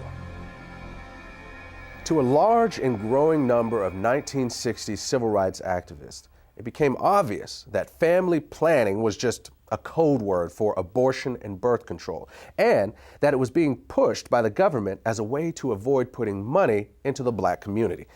This conclusion was reinforced by statements like those of Democratic President Lyndon B. Johnson, who in June of 1965 stated that every $5 the government spent on population control was worth more than $100 invested in economic growth. Then, at the urging of Republican Congressman George Bush, Johnson became the first U.S. president to endorse federal funding for birth control. In 1966, he would also accept Planned Parenthood's highest award for his policies, pushing family planning on foreign countries. It was at about this same time that political leaders from both parties began to increase their demands that aid to the poor, whether abroad or within the United States, be tied to birth control. In 1965, former Republican President Dwight Eisenhower complained that the United States was spending money to slow the population growth of responsible families, while at the same time providing financial incentives for ignorant, feeble-minded, and lazy people to have more babies. He said that history would rightly condemn the United States if we didn't link welfare to family planning. At that time, Eisenhower was the co-chairman of a Planned Parenthood fundraising campaign, along with former Democratic President Harry S. Truman. John Ehrlichman, who was an assistant to President Richard Nixon, wrote that Nixon once told him that African Americans could not really benefit from federal programs because they are genetically inferior to whites. Later, Nixon would label birth control a national priority and sign legislation to make it available as a service of the U.S. government. Then, in March of 1972, the Commission on Population Growth and the American Future, which Nixon had created 3 years earlier with the help of congressional Democrats, began calling for the nationwide legalization of abortion. The concept that abortion and birth control could be used to save the government money was well established by this point in history. In 1969, Joseph Kershaw, who was a researcher with the U.S. government's Office of Economic Opportunity, stated that the agency had closely studied the poverty issue and found that the single most cost-effective way for the government to address it was through family planning. In other words, through abortion and birth control. And that sort of thinking is still very much alive today. On January 25th, 2009, the Speaker of the United States House of Representatives, Nancy Pelosi, said on an ABC News program that the government's economic stimulus package should include a large increase in spending for population control. She said that this could save the state and federal governments the cost of having to pay for the health care and education of poor children. Not surprisingly, Pelosi has a 100% approval rating from Planned Parenthood. At one time, it was common to hear politicians and elected officials openly talking about the need for population control in the black community, or saying things like $1 spent on family planning is worth $5 spent on economic development. But since we don't hear that sort of thing anymore, it would be easy to conclude that the government is not still involved in black genocide, but that's not the case. Look, it's no longer necessary for the government to be directly involved in black genocide because that's what they hired Planned Parenthood for. I mean, it can't just be a coincidence that at the same time when government population control programs were backing away from specifically targeting black neighborhoods, at that same time, the state and federal funding for Planned Parenthood was being increased by leaps and bounds. To understand the magnitude of the dollars involved here, remember this. By 1970, Planned Parenthood was already the 19th largest health-related fundraising organization in the country. But by year 2000, it had moved into third place behind only the American Heart Association and the American Cancer Society. And a major factor in that phenomenal growth was government funding. Basically, what's happened over the last 40 years or so is that Planned Parenthood has taken billions in government money while locating the vast majority of its facilities in minority neighborhoods. And that has not only been a tremendous boost for the eugenics movement, but it has also allowed government-funded family planning programs to target the black population while insulating the government from any direct connection to black genocide. One of the places where government money has been used to advance the eugenics agenda has been in the public school system. Although government-funded population control programs can be found in white schools, the evidence is that they are significantly more likely to be targeted at black schools. One example of this was seen in 1986, when it was discovered that Illinois public schools were not only distributing birth control to children, but that every one of the 50 facilities involved were in minority neighborhoods. When this information was made public, a local African-American pastor organized a campaign to stop the program. Reverend Hiram Crawford labeled the project genocide, saying that the obvious goal was to go after the Hispanic and black population. That same pattern was also found in Maryland in the 1990s. Even though the state's teen pregnancy rate was higher among white students than black students, when the contraceptive device Norplant was introduced, it was selectively marketed to children as young as 13 in predominantly black schools in Baltimore. The result was that of the first 350 girls implanted at a local middle school, 345 were African American. Then, when Norplant was approved for general distribution, of the first 100 schools selected, all 100 were in minority neighborhoods. The Norplant contraception device was developed by the Population Council in New York, which had been established in 1952 under the leadership of its president, John Rockefeller. Its next two presidents, Frederick Osborne and Frank Notestein, were both former members of the American Eugenics Society, and Notestein would later serve on the National Advisory Council of Planned Parenthood.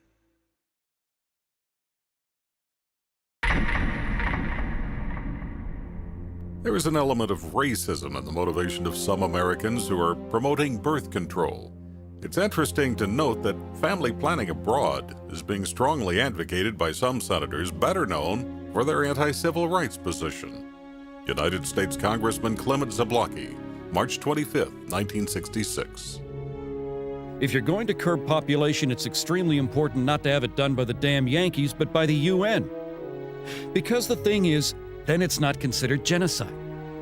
If the United States goes to the black man or the yellow man and says, slow down your reproductive rate, we're immediately suspected of having ulterior motives to keep the white man dominant in the world.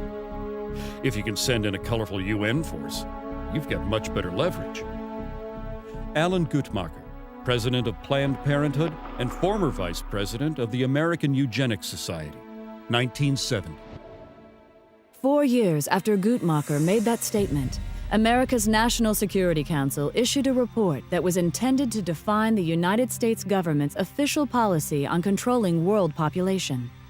It was called the National Security Study Memorandum 200, or NSSM 200, and it was formulated in cooperation with the United States Agency for International Development, the U.S. State Department, the Department of Defense, and the Central Intelligence Agency.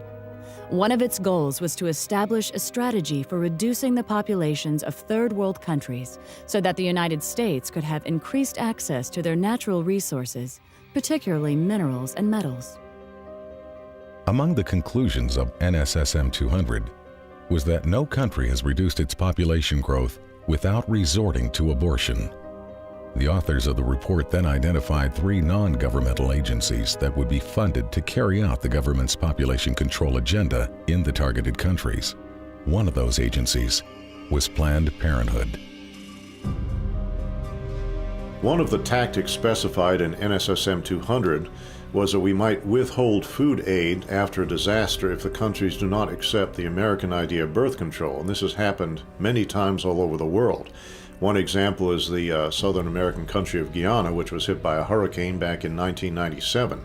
Now, they had turned down abortion and birth control for 12 years straight, but after the hurricane hit Guyana in 1997, the World Bank said, we will not give you any aid unless you legalize abortion and birth control, and that's exactly what they did. I've seen this several times in Africa, where droughts have hit, and the United Nations and USAID will not assist unless they accept birth control. I've been all through Africa myself, and I've seen medical clinics that are full of birth control devices, but no safe motherhood delivery kits.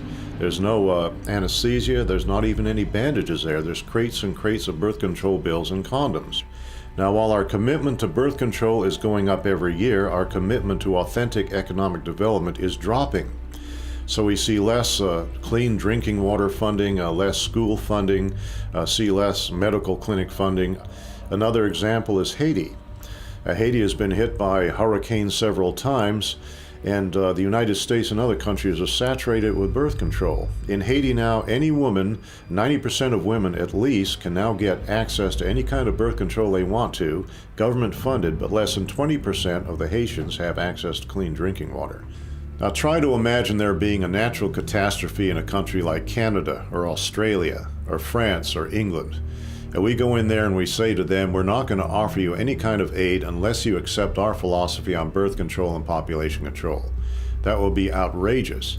But that's our standard operating procedure when we go to a black country after a catastrophe of some kind. You cannot believe that we are going to treat people in a foreign country like this and not treat our own population of African Americans the same way. Consider what happened after Hurricane Katrina. One of the first things we did was bring in birth control and contraception. And as we all know, the hurricane disproportionately affected black families in that area. And I seriously doubt if the same kind of disaster hit a middle-class white area, the first response would be condoms and birth control. This idea that population control could be used to control a specific population was not unique to NSSM 200. For example, before the Nazis took power in Germany, abortion had been illegal except to save the life of the mother. But under Hitler, the Hamburg Eugenics Court ruled that it would still be illegal for Aryan women, but legal for women of what they called inferior racial stock. According to the court, encouraging eugenic abortions would promote racial hygiene and protect the health of the German people. This new policy eventually led to certain women being threatened with execution if they refused to abort what the Nazis called racially worthless babies. At about the same time this was going on in Germany, the government of Bermuda was blanketing the island with population control facilities and openly stating that their intent was to limit the numbers of blacks. Then in 1958, blacks in the Caribbean rebelled against a Planned Parenthood-led birth control campaign that was exclusively targeted at non-white residents, while at the same time, prosperous white residents were being encouraged to multiply. Following a similar pattern, a 1965 article in the Pittsburgh Courier newspaper reported that under apartheid, the white South African government was relying on targeted birth control as its primary weapon to reduce the number of blacks in the country. Unfortunately, we now know that the U.S. government was not immune to this sort of thing either. When 3 pro-choice researchers investigated the original motive behind the creation of the abortion pill, RU-486, what they discovered was that the scientific basis for it was actually developed in the United States during the 1960s by the National Institutes of Health at the U.S. Department of Health and Human Services.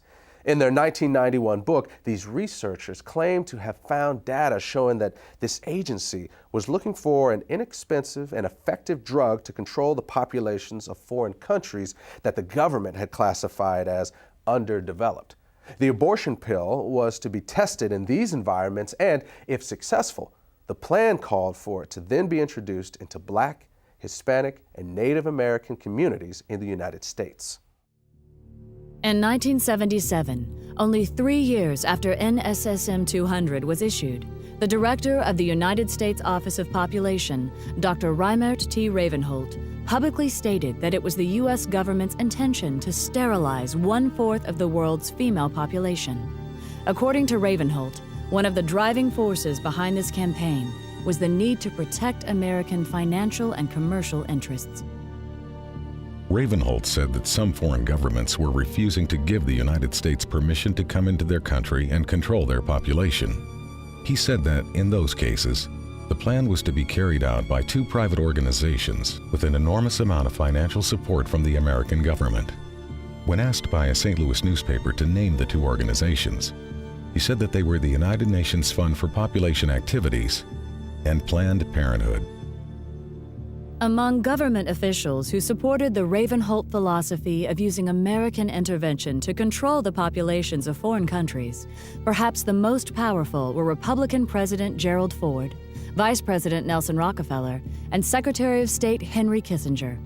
In the mid-1970s, while serving as foreign policy advisor to the Ford-Rockefeller administration, Kissinger personally helped Planned Parenthood set up an abortion counseling program for Vietnam refugees who were being housed at Camp Pendleton Marine Corps Base in California.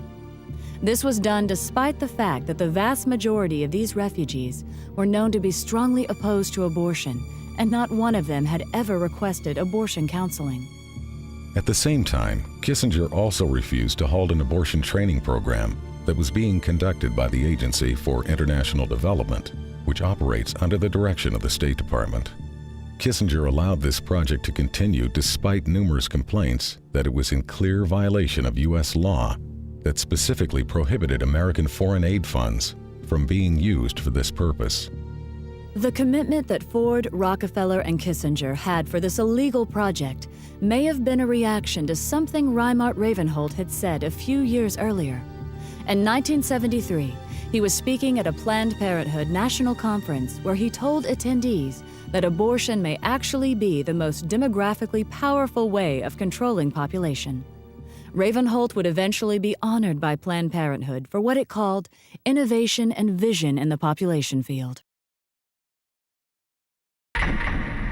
Years ago, a series of USA Today articles documented that there are large multinational corporations on the New York Stock Exchange today that actually got their start in the slave trade. But when slavery ended and Africans could no longer be financially exploited, Many of those same corporations began pouring millions into the eugenics movement. The people they had found so valuable as property, they had little use for as fellow citizens. And again, some of those corporations and foundations and institutions are still around today, and every year they still pour millions into eugenics organizations like Planned Parenthood. In fact, if you look at Planned Parenthood's donor list, it reads like a who's who of corporate America. You also have individual elitists doing the exact same thing. People like Bill and Melinda Gates, Warren Buffett, Ted Turner, and many others have used their own personal fortunes to make sure that the eugenics movement never runs short of money. Of course, if you confront these people or these corporations about their support for organizations like Planned Parenthood, they'll tell you it has nothing to do with eugenics. And if someone is naive enough to believe that, that's fine. But to me, it's like someone saying, yeah, I'll give a few $1 million a year to the Klan, but I'm not really a racist. After the abortion pill RU-486 was approved for sale in the U.S., the controversy surrounding it kept the abortion lobby from being able to find an American company to produce it. That forced them to look for a foreign manufacturer. And after an 8-year search, a company owned by the Chinese government agreed to manufacture the drug for the U.S. market. The company's management made the decision after the Rockefeller Foundation agreed to provide financial backing for the project. There's also another connection between Rockefeller and RU-486. At the end of World War II, the German chemical manufacturer IG Farben was identified as the company that supplied the gas used in the Nazi concentration camps. The gas was called Zyklon B, and evidence later showed that Farben's executives knew how it was being used. In fact, evidence was uncovered to indicate that Farben engineers had actually designed the gas chambers. This led to some of them being tried at Nuremberg for crimes against humanity, including genocide and slavery. Interestingly, IG Farben was a financial partner with John D. Rockefeller and Standard Oil of New Jersey in a company called Standard IG Farben. In addition, within 3 months after Hitler came to power, the publicity director of Rockefeller Foundation and personal advisor to John D. Rockefeller, a man named Ivy Ledbetter Lee, was assigned the responsibility of directing public relations for IG Farben. After the war, IG Farben would change its name to become known as Hercht AG. Today, Hercht is a gigantic multinational corporation with subsidiaries all over the world, including the United States. Ironically, one of Hercht's subsidiaries, Rusal Uclof, is the French company that developed RU-486. In other words, the same company that produced the gas used in the Nazi death camps also produced the abortion pill that is now being used in American abortion clinics. And in both cases, there was a known connection to the Rockefeller Foundation. On the week he was inaugurated, Bill Clinton received this letter from attorney Ron Weddington. Weddington is the ex-husband of Sarah Weddington, the lawyer who successfully argued for the legalization of abortion in the Roe v. Wade case. 26 million food stamp recipients is more than the economy can stand. You can start immediately to eliminate the barely educated, unhealthy, and poor segment of our country. No, I'm not advocating some sort of mass extinction of these unfortunate people. Crime, drugs, and disease are already doing that. I am not proposing that you send federal agents armed with Depo-Provera dart guns to the ghetto. You should use persuasion rather than coercion. Our survival depends upon our developing a population where everyone contributes. We don't need more cannon fodder. We don't need more parishioners. We don't need more cheap labor. We don't need more poor babies. 2 days after being sworn in as president, Bill Clinton issued an executive order that allowed federally funded agencies to refer low-income women for abortions. He also directed that American dollars could be funneled to organizations that promote abortion in foreign countries. The Aid to Families with Dependent Children program is the worst boondoggle ever created. When a sullen black woman of 17 or 18 can decide to have a baby and get welfare and food stamps and become a burden to us all, it's time to stop. Dr. Edward Allred, abortionist, 1980. Edward Allred is the owner of one of the largest chains of abortion clinics in the United States. Not long before Allred made this statement, the Los Angeles Times had reported that his California facilities were handling referrals made by Planned Parenthood. Even as late as the 1960s, the wealthy elite who made up the eugenics movement never tried to hide the fact that their agenda was driven by financial considerations as much as it was driven by the desire to create racial purity. A good example of this was seen in 1967 when eugenicist and Nobel Prize winner Dr. William Shockley caused a national uproar when he stated that it was a waste of taxpayer money to create better schools and welfare programs for what he called ghetto Negroes. He claimed to have research showing that people of African descent are genetically inferior to whites in intelligence and simply not smart enough to take advantage of programs designed to help them.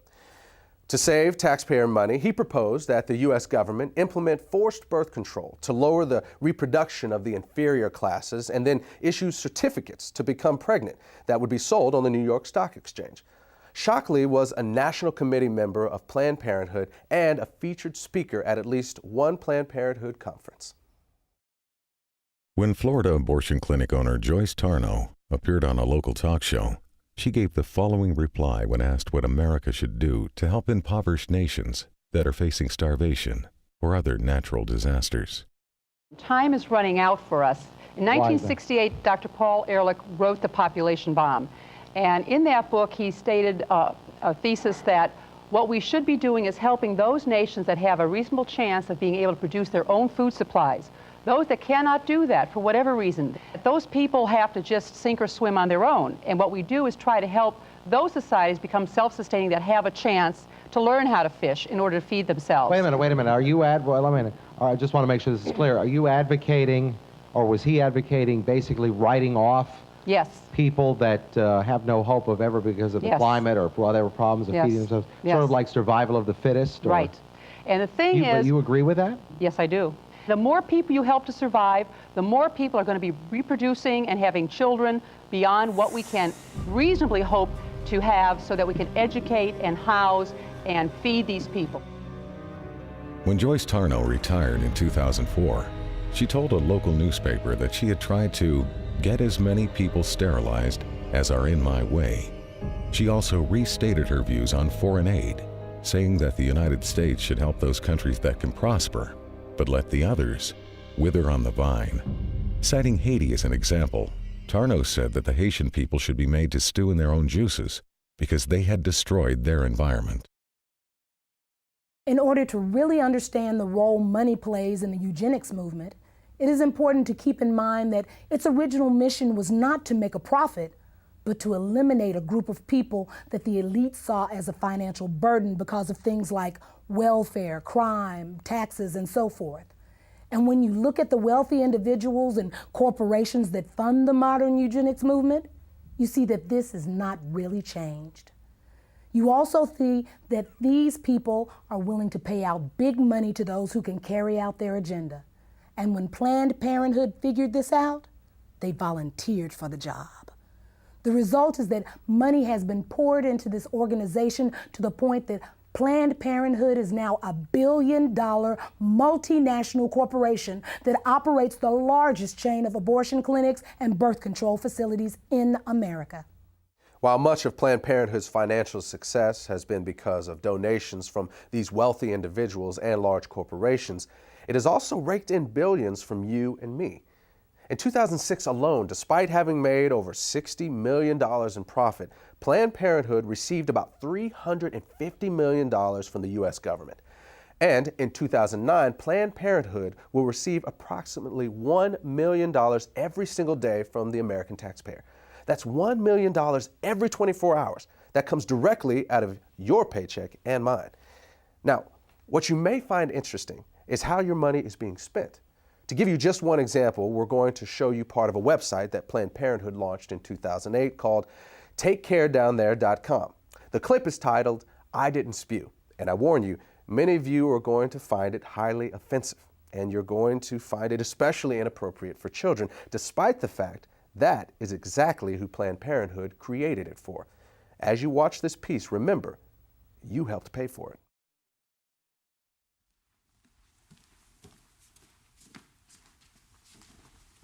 Whoa, Guy, where's the prophylactic? What do you mean? Look, oral sex is still sex, okay? If it's unprotected, you gotta reject it. What? What? But I didn't even spew. Guys, doesn't matter. Look, if you're having sex or you're getting some blowjays or whatever, you need to use a condom, because you could catch a sexually transmitted infection, even if you don't spew.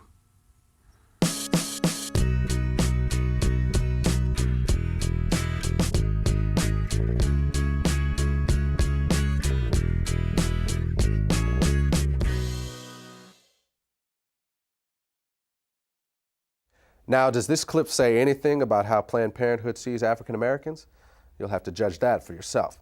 But there's no doubt that if this same video had been made by a bunch of white supremacists or the Ku Klux Klan or some neo-Nazi group, we would all understand the symbolic message behind it. In 2007, Live Action Films of California conducted an undercover investigation of Planned Parenthood offices in several states. Under the direction of the organization's president, Lila Rose, the goal of the project was to determine whether Planned Parenthood officials would accept financial donations on the condition that the money would only be used to eliminate African Americans. The following clips are from the actual recordings of those conversations. When I underwrite abortion, does that apply to minorities too? If you specifically want it to underwrite an abortion for a minority person, you can target it that way. You can specify that that's how you want it spent. Okay, yeah, because there's definitely way too many black people in Ohio, so I'm just trying to do my part. Okay, whatever. Well, blacks especially need abortions too, so that's what I'm trying to do. Well, for whatever reason, we'll accept the money. So the abortion could be, you know, I could give money specifically for a black baby. That'd be the purpose. Yeah, absolutely. If you wanted to designate that you wanted your gift to be used to help an African American woman in need, then we would certainly make sure that that gift was earmarked specifically for that purpose. Great, because I really face trouble with affirmative action, and I don't want my kids being disadvantaged, you know, against black kids. I just had a baby. I want to put it in his name, you know. You know, so that's definitely possible. Oh, always. So would it be possible for me to donate that money specifically for these minority groups so that they could have access to abortions? Yes, it would be. Wonderful. And could I specify that abortion be done, or those abortions be done for a particular minority group, or how does that work? If you wish, you can. Okay. So for example, the black community in Tulsa, because I have connections with that, would it be possible to give the money specifically for that? You sure can. Wonderful. Great. So can I give you my credit card number? Yes. Wonderful. Just one more thing. The abortions will be done specifically for the black community abortions. I will mark it in such a way that definitely it will. Oh, great. On a black baby. Yes. Thank you. Great. The exact amount we charge right now is $450 for an abortion. Okay, $450. And we can definitely designate it for an African American. Wonderful. Okay, and if I want to make to fund, because you know this is a if I wanted to help fund multiple abortions, could you also specify that this could be done for a specific group? Well, I'm really excited, you know, because I really face trouble with affirmative action. I don't want my kids to be disadvantaged, you know, against blacks in college, and the less blacks out there, the better. So. Yeah, it's a strange time for sure. Yeah. So, okay. Well, thank you very much, Jeremy. And if you have any questions, please feel free to give me a call. My extension is 304. When this material was released to the public, Planned Parenthood's defense was to claim that the employees who made these statements were not reflecting the organization's corporate position. But in 1986, Planned Parenthood's national president, Faye Wattleton, made the following statement during an interview on CNN. As a matter of fact, Mr. Dornan, if I may finish, we have received contributions from people who want to support us because they want all welfare mothers and all black women to stop having children. What Ms. Wattleton was conceding in this CNN interview and what live action films found in their undercover investigation was acknowledged years before by a previous Planned Parenthood president. During a speech in Philadelphia in January 1966, Planned Parenthood President Alan Guttmacher stated that some of his colleagues appeared to have racial motives for their involvement with the organization. Not surprisingly, one of Guttmacher's acquaintances later warned him that in the future, he should not be making comments like that in public. The person who gave that warning obviously understood that Planned Parenthood's racial agendas and attitudes are best kept out of the public. And that has been a philosophy that Planned Parenthood has embraced for many years. To this day, Planned Parenthood has never disavowed either Margaret Sanger or her plans for targeted population control. In fact, the organization's highest award is still named after her and has often been given to people associated with the American eugenics movement, including John D. Rockefeller in 1967. Then, in 2009, the award was given to Hillary Clinton, who said in her acceptance speech that she was in awe of Margaret Sanger and admired her vision. She also announced that the U.S. government was increasing its funding for United Nations family planning programs by 130%.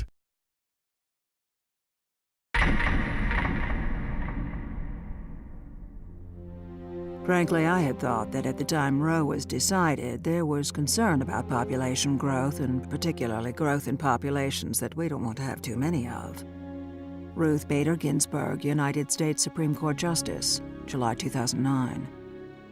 When it comes to exposing eugenics in modern America, that quote by Ruth Bader Ginsburg is the smoking gun. I mean, here is the most radical advocate of legalized abortion that's ever been on the Supreme Court, openly admitting in the New York Times that the real issue was never women's rights or privacy or reproductive freedom or being pro-choice. No, what she is saying is that the driving force behind making abortion legal was to exterminate certain groups of people. In other words, it was the Supreme Court's way of legitimizing a philosophy that's been pushed for the last 150 years by these ultra-wealthy elitists who believe they have the right to eliminate anyone that they have decided is inferior. And Planned Parenthood became the golden child of these people because they're the ones who figured out how to put this philosophy into practice.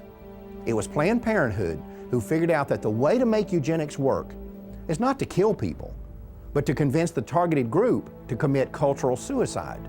And the way you do that is with birth control and abortion. And Planned Parenthood has been successful at this because, unlike other eugenics organizations, they have always been able to keep their agenda hidden, not only from the public, but often from their own people. I mean, there are Planned Parenthood employees and volunteers all over this country who I'm convinced have no idea what they're actually mixed up in. But when Ruth Bader Ginsburg said what she said in July of 2009, she let the cat out of the bag. She made it clear that abortion was legalized in order to eliminate people that she and other elitists just like her don't want there to be too many of. And I think we all know who they're talking about. The fact is, when you actually sit down and research this issue, what you come to see is that if blacks had never been stolen out of Africa and brought here in chains, there would never have been a eugenics movement in the first place. There would never have been government sterilization boards. No one would have ever suggested putting birth control chemicals in the water supply. No one would have ever called for the legalization of abortion. And you would have never heard the terms population control and family planning. I mean, any way you cut it, if slavery had never existed, Planned Parenthood would not exist today. In January of 2010, the state of Pennsylvania issued a report showing that even though less than 11% of its female population is black, they account for over 40% of the abortions performed in the state. Then, on February 14, 2010, Planned Parenthood opened a new abortion clinic in a section of Portland, Oregon that has a white population of under 2%. That facility is located on Martin Luther King Boulevard. Meanwhile, in Houston, Texas, Planned Parenthood is building the largest freestanding abortion clinic in the United States. Scheduled to open in April of 2010, this massive facility is being built in the middle of 4 neighborhoods whose residents are overwhelmingly Black and Hispanic. We need to remember that over 60 years ago, a man who could today be called the father of modern-day eugenics proposed that population control clinics be concentrated in minority neighborhoods. And now today, the vast majority of Planned Parenthood clinics are located in our neighborhoods. Are we really so naive to believe that this is all a coincidence? We all know that drugs, alcohol, and tobacco are devastating, especially in the Black community. We know that the big corporations target us with the ads and the marketing campaigns. And yet, we don't notice that Planned Parenthood is doing the very same thing?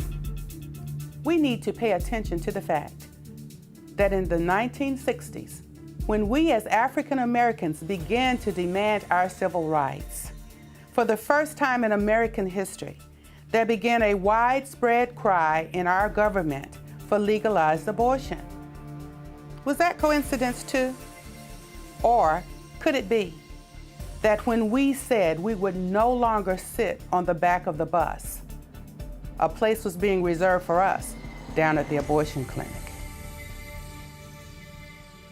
For most people, it may be hard to conceive that the ethnic cleansing going on today through legal abortion began with the fear of freed slaves. But as you have seen, that is exactly what happened.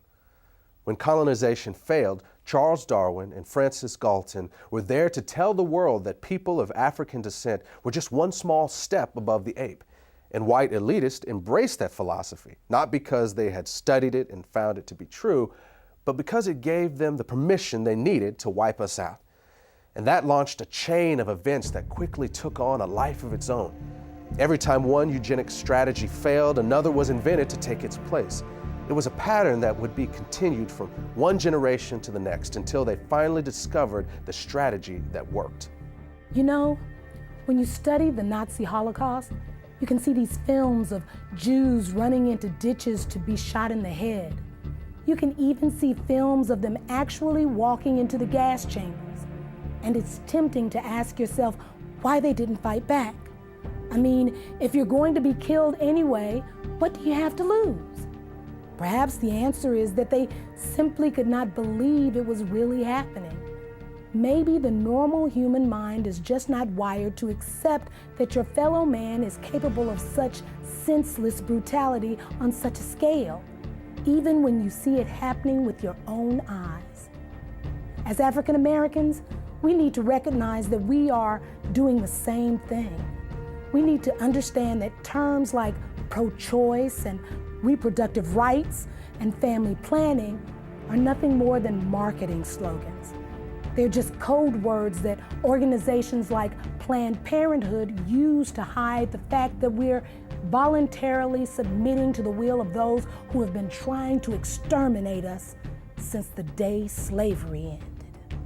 At the beginning of this program, we told you that the Maafa didn't end with the freeing of the slaves, and that in fact, it hasn't ended yet. Now you've seen the rest of the story.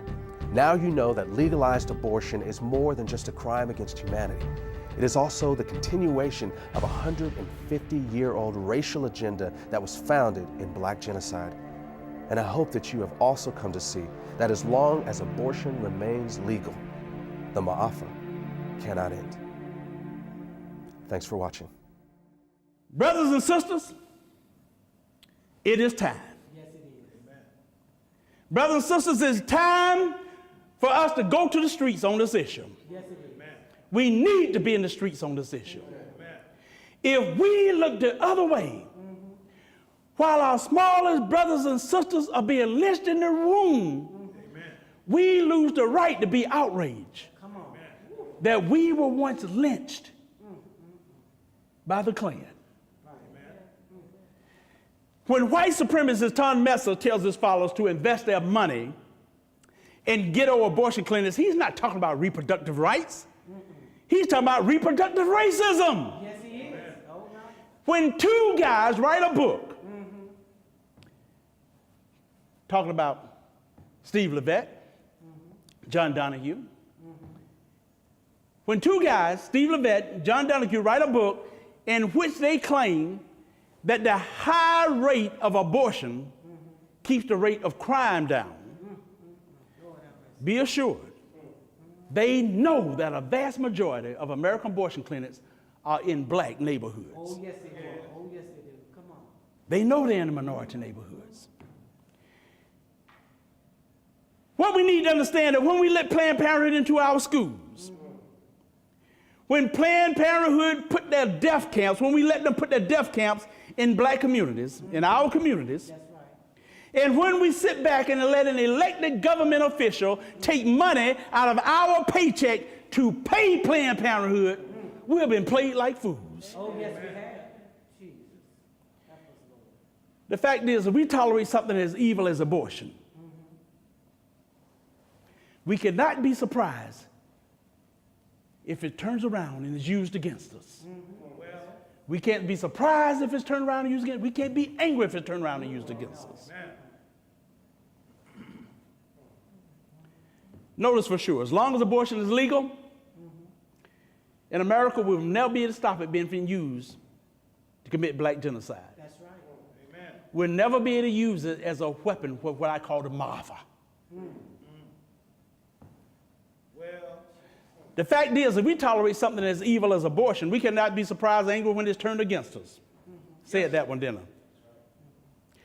You know it's easy, it was easy to spot the enemy when he was a redneck, toothless redneck. Probably spent about 3 years trying to get past the 4th grade. But today, our enemy don't wear white hoods. No, they don't. Come on, man. Today, our enemies wear a white lab coat. Yes, with a stethoscope around his neck. Yes. And what gets really aggravating sometimes, like a pimp, sometimes he's black. Come on. And this is not about political parties either, because there's a reason I'm an independent. Both the Republican Party and Democratic Party have been in bed with Jezebel and the eugenics business for more years than you and I have been alive. Come on, that's right. I will also tell you this, every time we vote for politicians who tell us they are pro-choice, it's like we're spitting on the graves of our ancestors.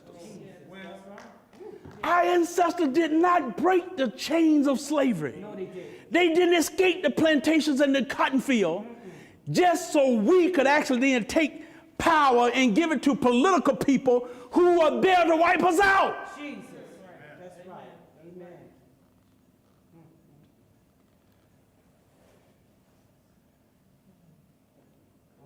We need to remember why there were civil rights groups that fought against abortion in the 60s. We need to understand what it was that Harold Crawford and Irma Carver Craven was talking about long before abortion became legal in this nation, when they stood up and they noted there's a real connection between poverty, abortion, and genocide. Oh, yes. They understood it. Oh, yes, they did. Amen. Folks,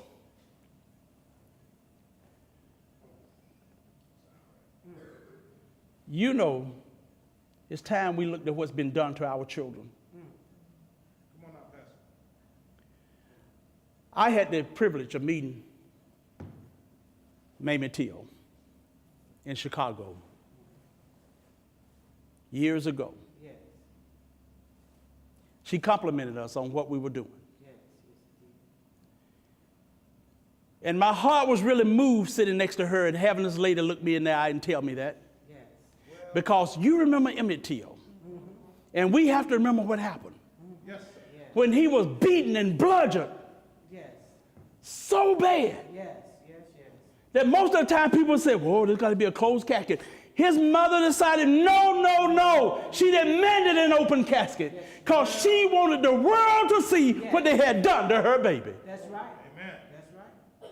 And it's time we now look and not look away and look what has been done to our children in the womb. Yes.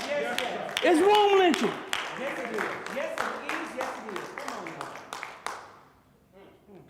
Now, the point is not that killing a black child is worse than killing a white child. It's not. Regardless of the victim's skin color, That's right. eye color, That's right. or hair color, Come on now. legalized abortion is a crime against all humanity. Amen. That's Every right. one of us. But it's also, it's like a loaded gun aimed right between our eyes. Jesus. And every time we walk into a voting booth, Oh, yeah. Come on. and we help elected politician who says he pro-choice, by pulling that lever, every time we pull that lever for a pro-choice, we pull the trigger on that loaded gun. Jesus. Come on, man. You say so. And a child dies. Oh, Lord. Amen. Yes. It's all right. Come on now. That's true regardless of what party they're in. That's right. Amen. It's true regardless of what office they're running for. That's right. Amen. You and I know there's a lot of pro-choice politicians. They will concede. They'll say, oh, well, yes, we know that abortion is the taking of a human life. They'll admit that. And then they turn around right around and say, but it should be legal. Yes. Well, And I have to wonder, why? No, in fact, I don't have to remember why. I just wonder how many Come on. How many? of these politicians who know that abortion is mass murder tolerate it because they think the right people are being murdered. well, Jesus. Now, I don't know the answer to that question. But I do know this. I know that if the Klan, with or without their hoods, Come on. were to open up a whole chain of abortion clinics, Right. and they were to concentrate them in the black communities, Right. we would be smart enough to know what's going down. Yes. Amen. Amen. Amen. But I'm telling y'all something, brothers and sisters. We should be smart enough to know what's going down now when Planned Parenthood and these other abortion businesses do the same thing. Do this exact same thing. That's right. The time has come for us to wake up. Yes. The time has come for us to realize that we, our people, are no longer being illegally lynched one or two at a time at the end of a dirt road. It's time for us to realize that our people are being womb lynched. Yes. It is time to realize they are being legally ripped to shreds by millions in air-conditioned rooms with sweet, soft elevator music playing in the background.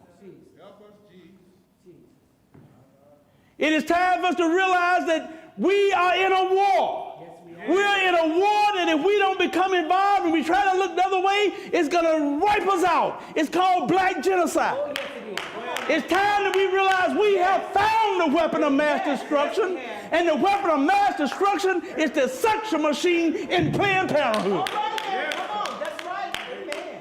That's right. That's the truth. Knowing what we know now, Yes. we can no longer look the other way. well, To end this Maafa in the 21st century, we as a people will have to do something. To do nothing is not an option. well,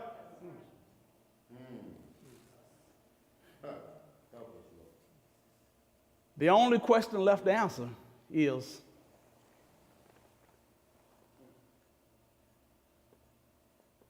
What are we going to do about it?